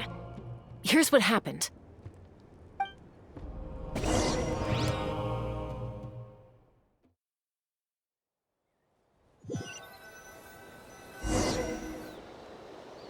Watch out. It's the Fatui. Were they attacked by the Abyss? No, wait. It looks like they're protecting a group of travelers. Over there. Do you see? You're right. That's a traveling group from Natlan. Could they be trading for something? Let's keep observing for now. We're glad you're okay. Given the appearance of abyss monsters all over Natlan, you should cancel your journey and seek shelter at the stadium or one of the tribes. Thank you so much. I wish there was something we could give you. We don't expect anything in return. We were out on a mission and saw you being attacked. It was our decision to help. If you truly wish to repay the favor, you can keep this a secret. If anyone asks, just say you were saved by warriors from Natlan. Oh, okay. We can do that. But... We're not asking you to cover up our activities. We haven't done anything illegal. Our captain simply wishes to remain undisturbed.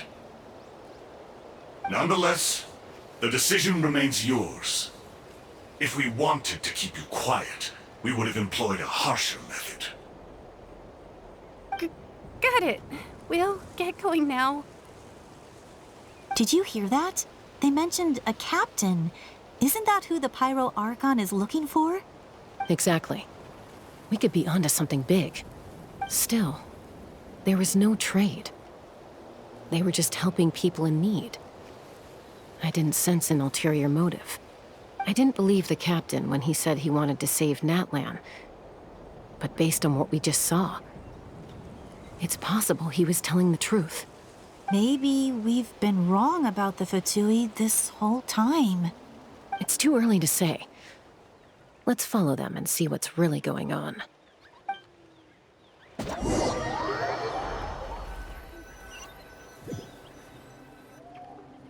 So this is where they were headed. Looks tricky. It's heavily guarded on all sides.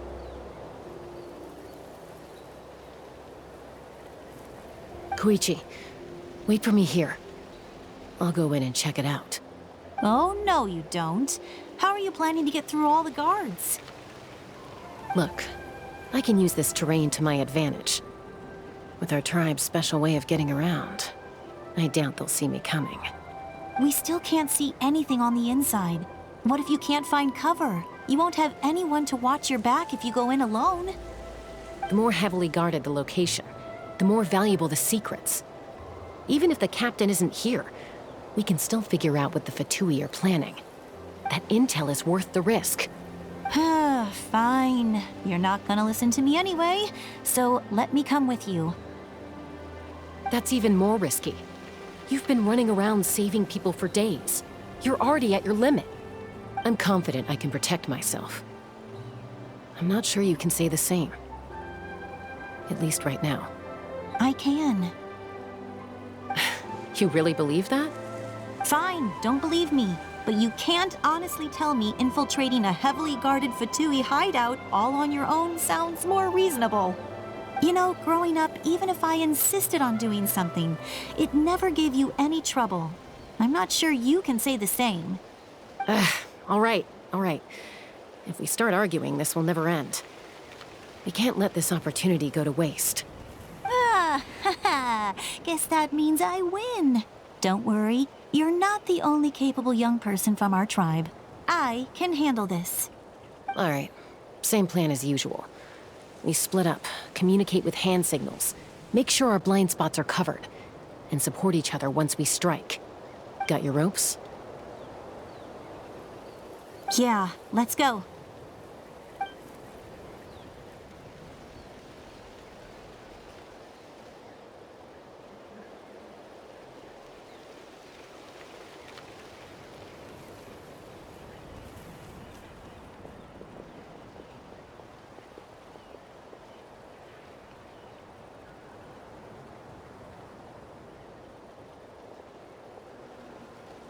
The Fatui have eyes all over this place. I should wait for Koichi's signal.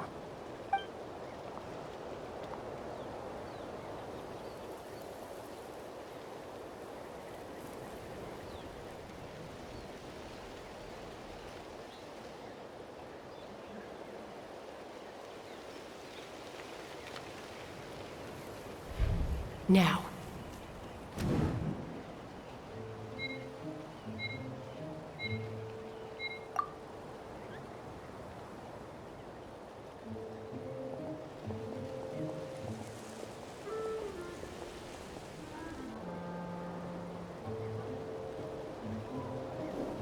Not sure how many chances I'm gonna get. I need to act.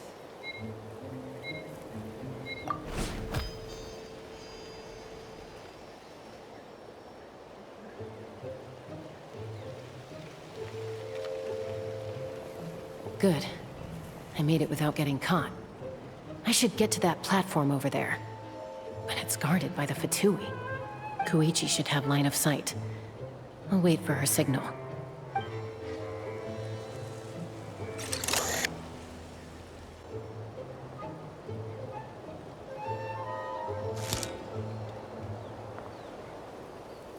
That's it. Now's my chance.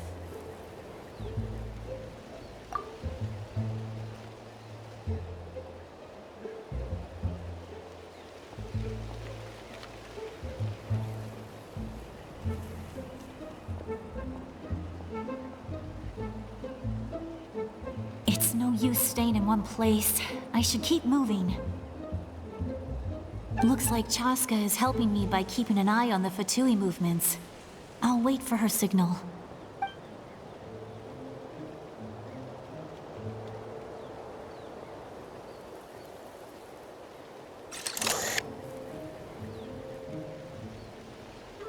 Time to move.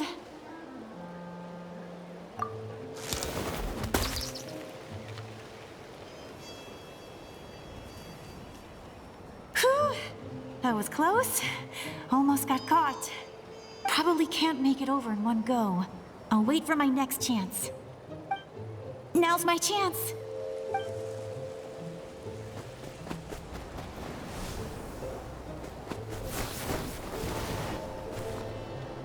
I made it! That'll show my sister. Let's see. The Fatui's occupying all the best locations. If we could just get past them somehow. Wait! I've got it!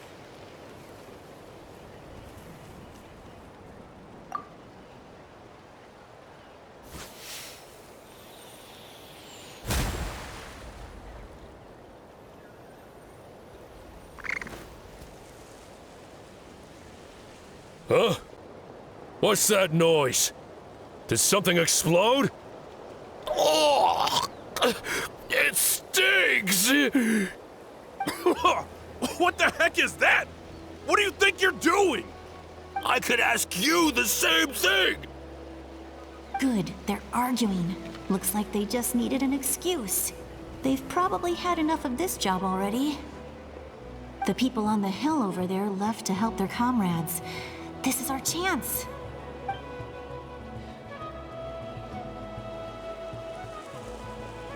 Come get me, Chaska. I hope she gets this hand signal. That's Koichi's signal. Smart idea. All right, time to move. Give me your hand, quick. Coming!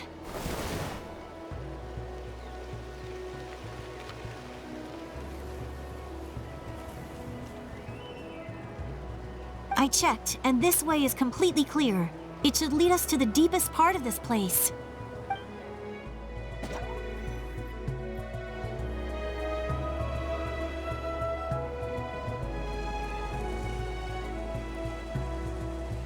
Well, I was pretty helpful, right? You know, everyone usually jumps at the chance to work with me. Not my own sister, though. No, she avoids me like her life depends on it.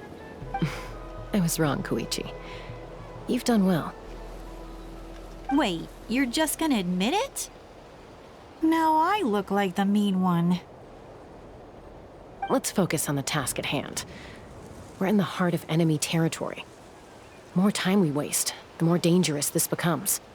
All right. If you're not gonna take the bait, then I'll drop it. Looks like the Fatui are here to dig something up.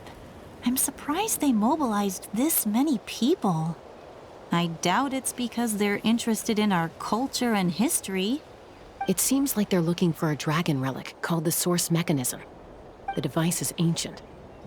Barely any information survives to this day.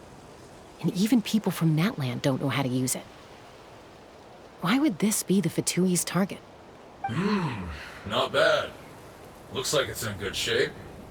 This should be what our Lord's looking for. Took us long enough. Come on, let's get this thing back. Back? Back where?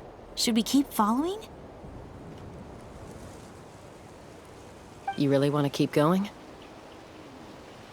Of course. We make a good team, don't you think? No reason to stop now. What was that sound? Uh-oh. We've been spotted. Time to go. Falling rock incoming! Watch out for your gadget! What? You'll regret that! After them!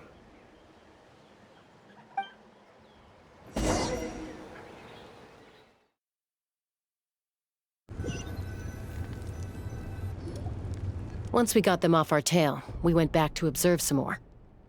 They'd collected several identical pieces of something. It looked like they were waiting, though. So we decided to come back. So, Koichi got injured trying to get them off your tail? She pushed herself too hard and collapsed on the way back to the stadium. Well, I didn't cause you any trouble while we were fighting, right? So my perfect record remains. You've done very well. I could make a comment on knowing your limits, but it's not my place. I know. I'm already reflecting on my actions. So, our current intel suggests the Fatui is after the source mechanism. The device is a complete mystery, even to us. What does the captain want with it? I have no idea. But it's safe to assume the device could serve a similar purpose to the Gnosis.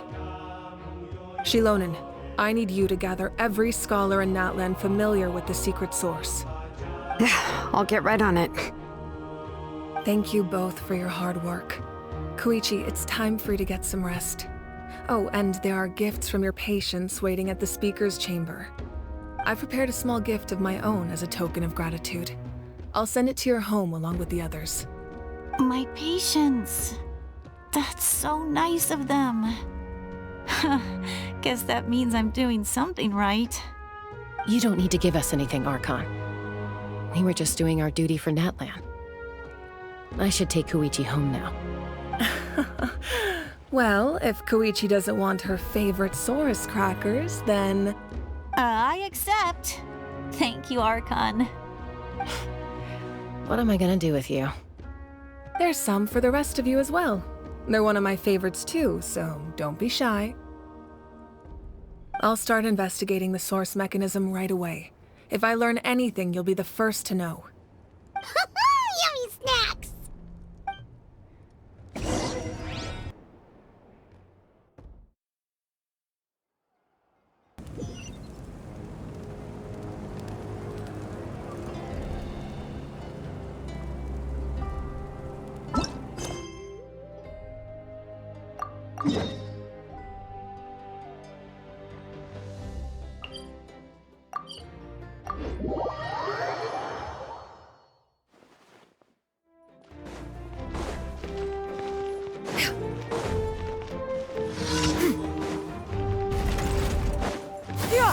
Skyward!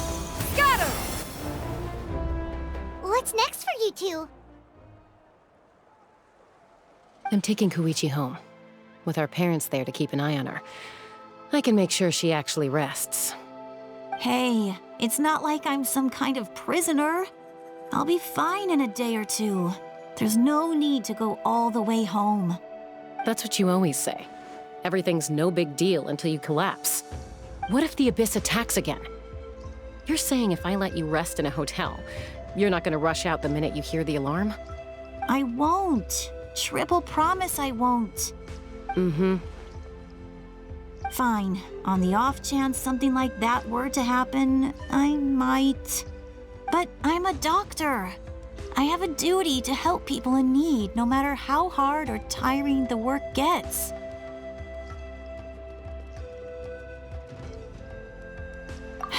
I guess you're right.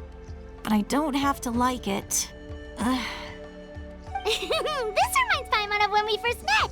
Except you were the one trying to stop Chaska from doing something dangerous. I do the same for anyone trying to put their life in danger.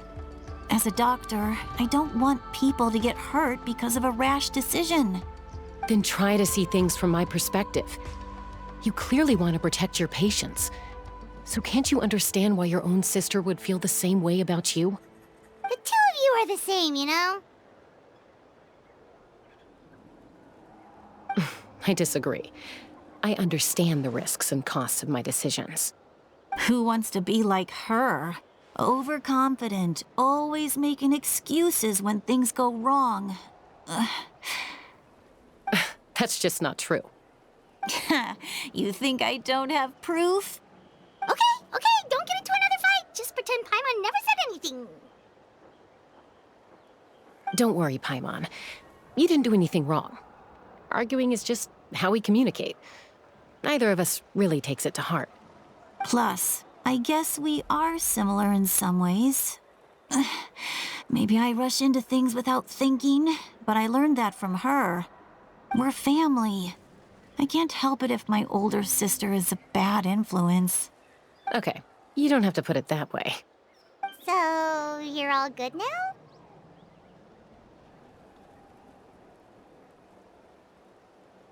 Neither of us are really the type to back down, so we'll always have our differences. But still, we get along in our own way. Plus, I know you'll wake up one day and realize I was right all along. I just need to wait. Be my guest. Come on, let's get you home. See you later, Traveler and Paimon. I'll be back once everything's settled at home. There's no rush. At least grab a nice meal with your family.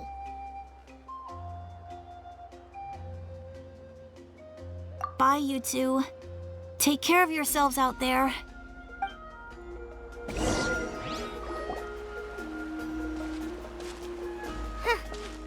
two will probably make up for real at some point, right? Well, we've learned a lot. Let's go over everything that we know so far.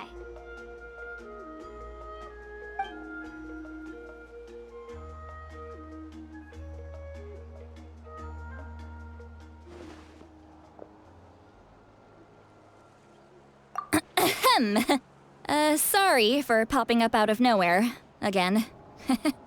Why do you look so awkward? Oh, is there something you need from us?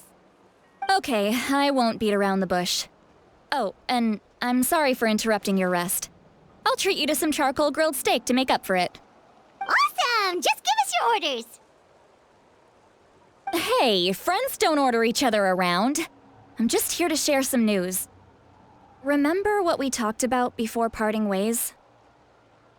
Oh yeah, you mentioned how Auroron has always wanted to save Natlan, and something about his soul being fragmented. Paimon and the Traveler discussed it after you left, and we think Auroron is probably back with the captain. What do you think? I agree with your hypothesis. And just now, I confirmed it myself. Auroron came back. He helped the Masters of the Nightwind defend our camp. What? He came back? I told him to give up whatever he's doing, but he refused. He said they're just one step away from success, so there's no way he can back out now. Apparently, he came back to fulfill his duty to our tribe. When he left, he said it was because he still has a duty to Natlan as a whole. I'm unsurprised you let him go at all. I had to prioritize my tribe. Besides, the situation was intense. I couldn't focus on outside and inside threats at the same time. Plus, he was on guard. He knew I would try to go after him, so he made sure to keep his distance. I kept an eye out for a good opportunity, but it never came.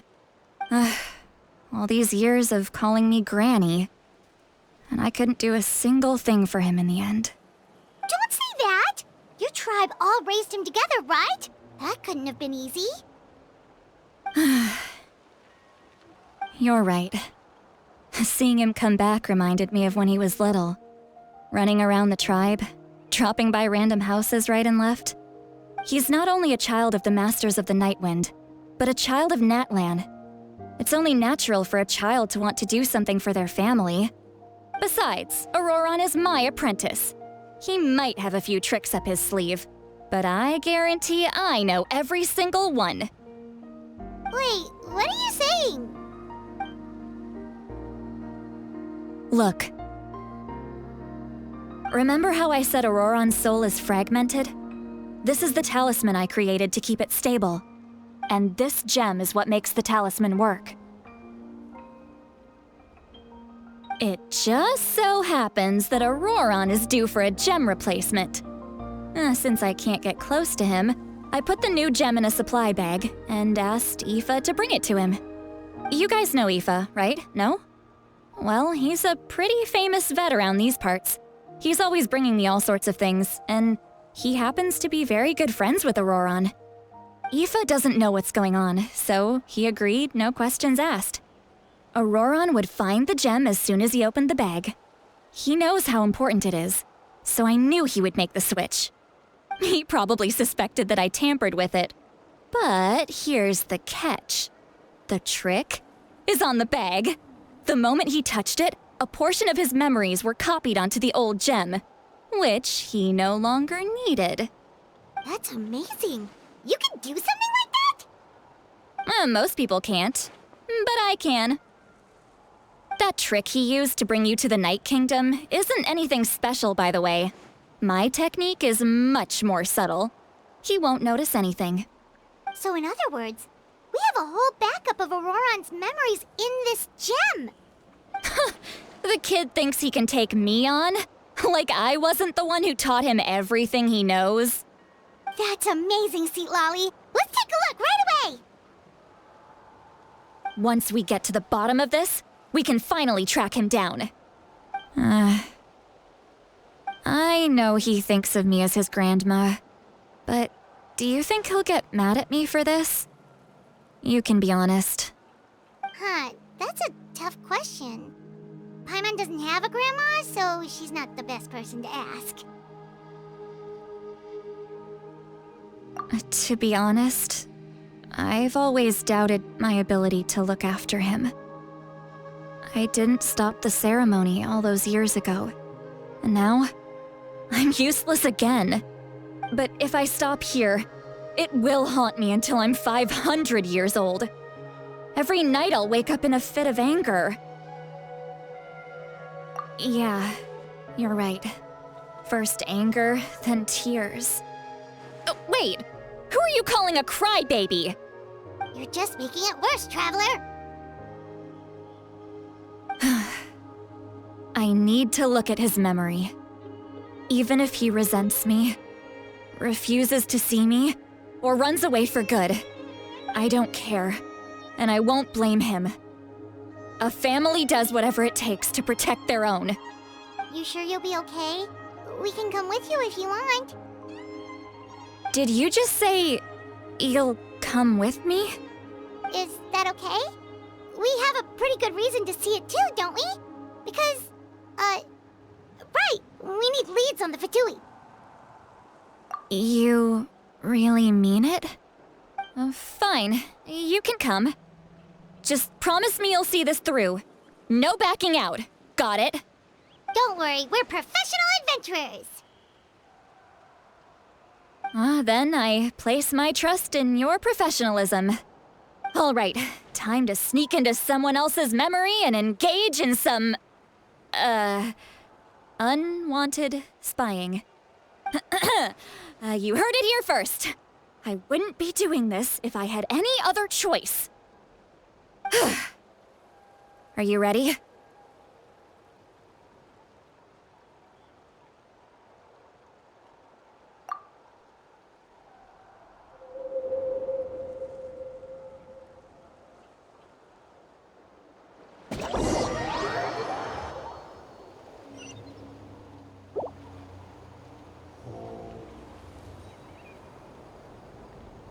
Look how good you're doing. You'll grow into nice big radishes in the future. And you? Aoife says you're taking up too much space, but I think you're a good tree. What do you think? Hey! How's it going, Auroron? Good. How are you, Uncle Okanbi? Can't complain. What you up to? Naming your vegetables again? No, just some idle conversation. Sounds fascinating. What did they say? They told me you were coming and that you would take some produce with you. Only if you're offering. By the way, I ran into Aoife yesterday. He told me Chaska's fostering a saurian at his place. Said the thing trampled over a part of your radish garden. I hope you two didn't get into a huge fight. No, don't worry. I'll find a way for him to make it up to me. I've already wrapped your share of the produce. Here you go. You really knew I was coming. That's pretty amazing. Light up the smoke and you can see the path through the shadows. That's what everyone says.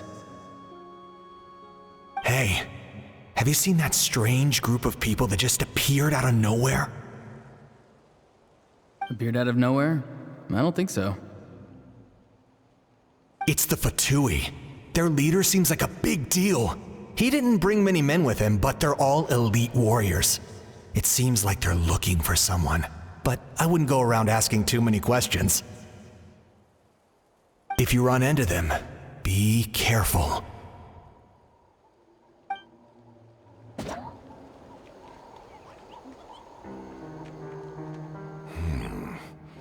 You're from the Masters of the Nightwind, are you not? Why do you live here alone?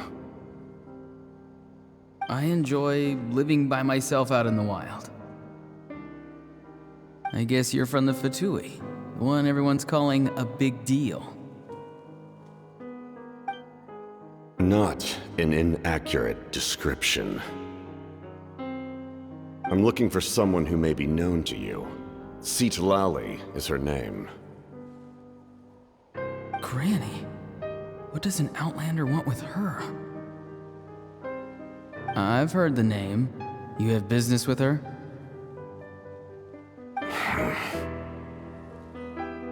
There's no point to further questioning if you insist on hiding things from me.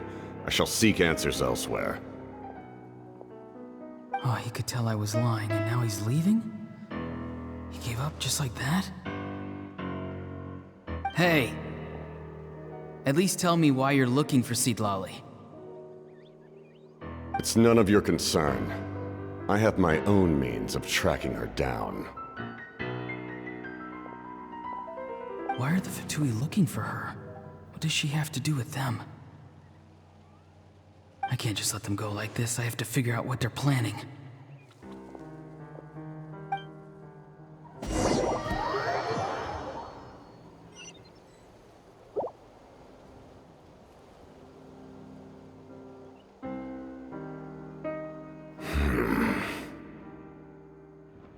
I've just been studying the ley lines and asking for leads on Granny. I can definitely rule out some sort of invasion. The situation has seen no true improvement. The Pyro Archon did not fulfill her promise. My lord! Ignore him. He is no threat. He knows I'm following him, but he doesn't seem to care. He's strong, I can tell. But there's something unusual about him and also familiar in some way. I can't describe it.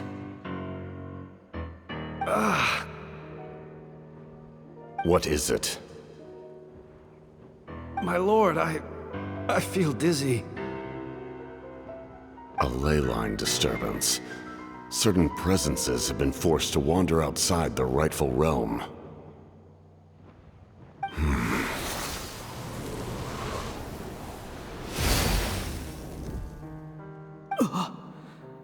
That was a spell from the Masters of the Nightwind.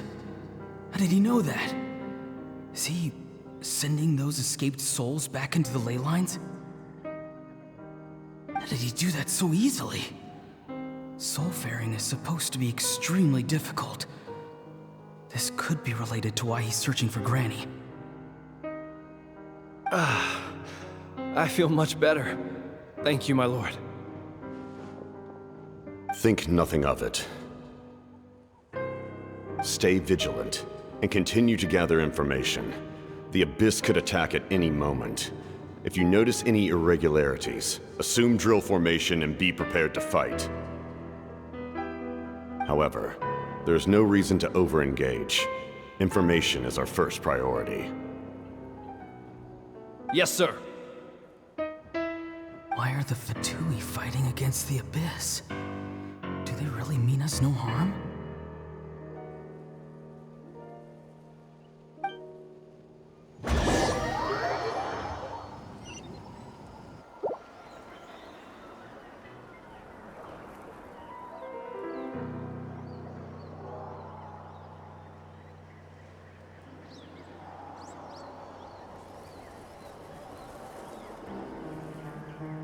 I've been following him this whole time and still they ignore me? Do they really not care? It seems like his subordinates refer to him as the captain. Never heard of him before. And now he's headed to the stadium. That's unusual. What is he gonna do? You two, with me.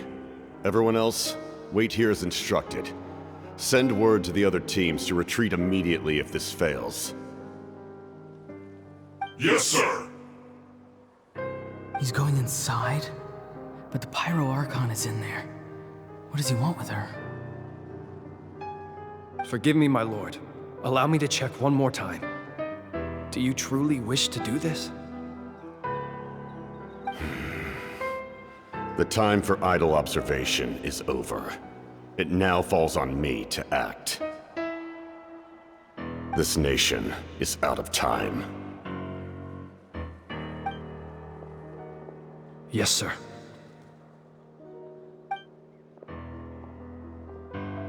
He just walked straight into the stadium. What is he gonna do?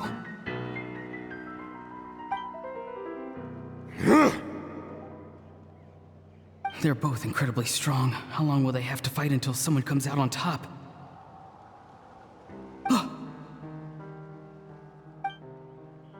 Wait, this feeling.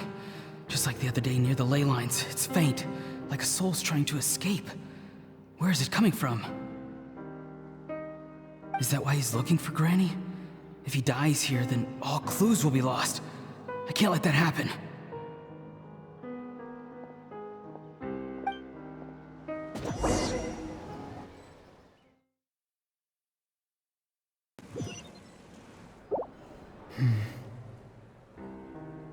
As for you, I must confess, I did not expect that little trick of yours to save the day. No matter how dense the fog, as long as the sun remains, we cannot turn day into night. She could have dispelled it. She simply chose not to. You don't have much time, and you're injured on top of that. What do you plan to do next? I'm beginning to see just how useful you may turn out to be. You heard something from here, didn't you?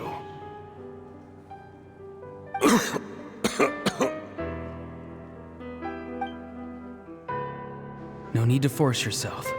I've never seen anyone match the Pyro Archon in battle before.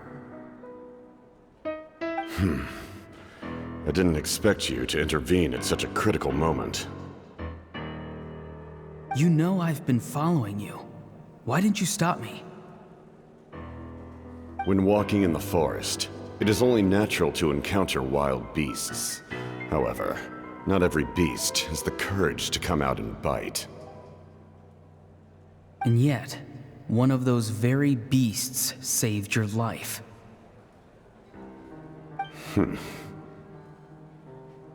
Then speak. What do you want? I didn't save you because I wanted something. My soul is more perceptive than others. I can sense that the ley lines are extremely weak. I don't know what the Pyro Archon is planning. Can she really save us? The questions you asked her just now, well, I've had very similar doubts. So I felt like I had to help you.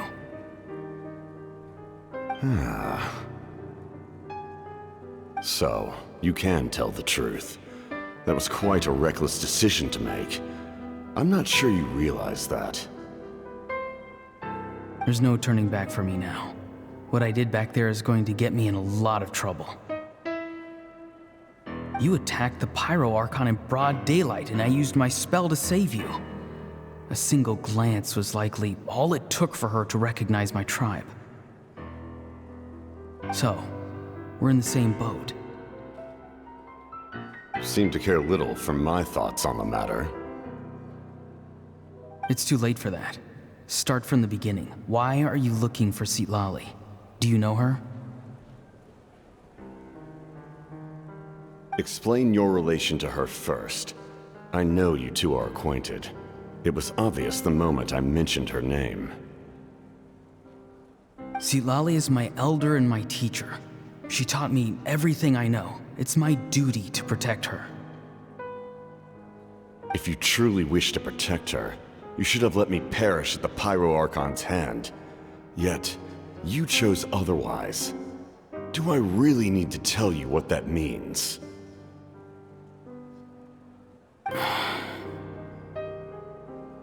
I want to do something to change Natlan for the better. Something I can accomplish with my own two hands. You're stranger than anyone I've ever met. But maybe, just maybe, you can show me the way. Strange? Citlali is said to be the legendary Granny Eastly, someone capable of communicating with the Wyub, and the Wyub are the key to information on the Night Kingdom.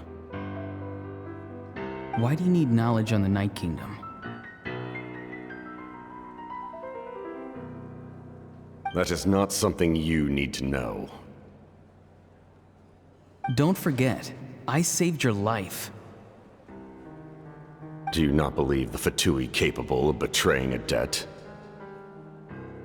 People can lie, but souls cannot. I can tell there's a weight to your soul, a sense of justice. You may not live among your tribe, but you certainly know their tricks. I apologize for my rash judgment. You are more capable than I imagined. Let's go. We'll see if you have what it takes to join my plan.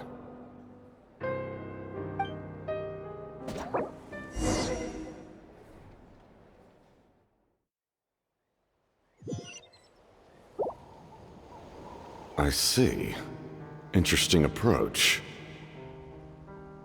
Worth trying, I think. Rather than weaving a net to protect the ley lines, this method would address the root problem by reconstructing the ley lines themselves.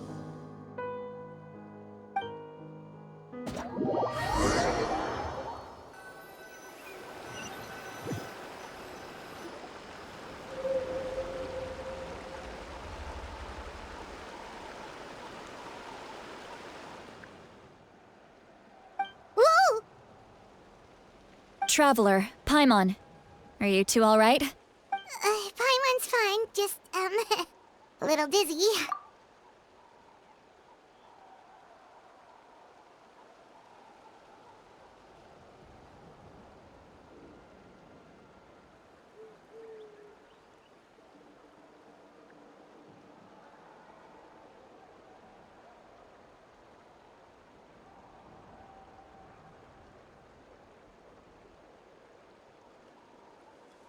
Of course. I'm so mad at him. After everything, he still can't let go of the past.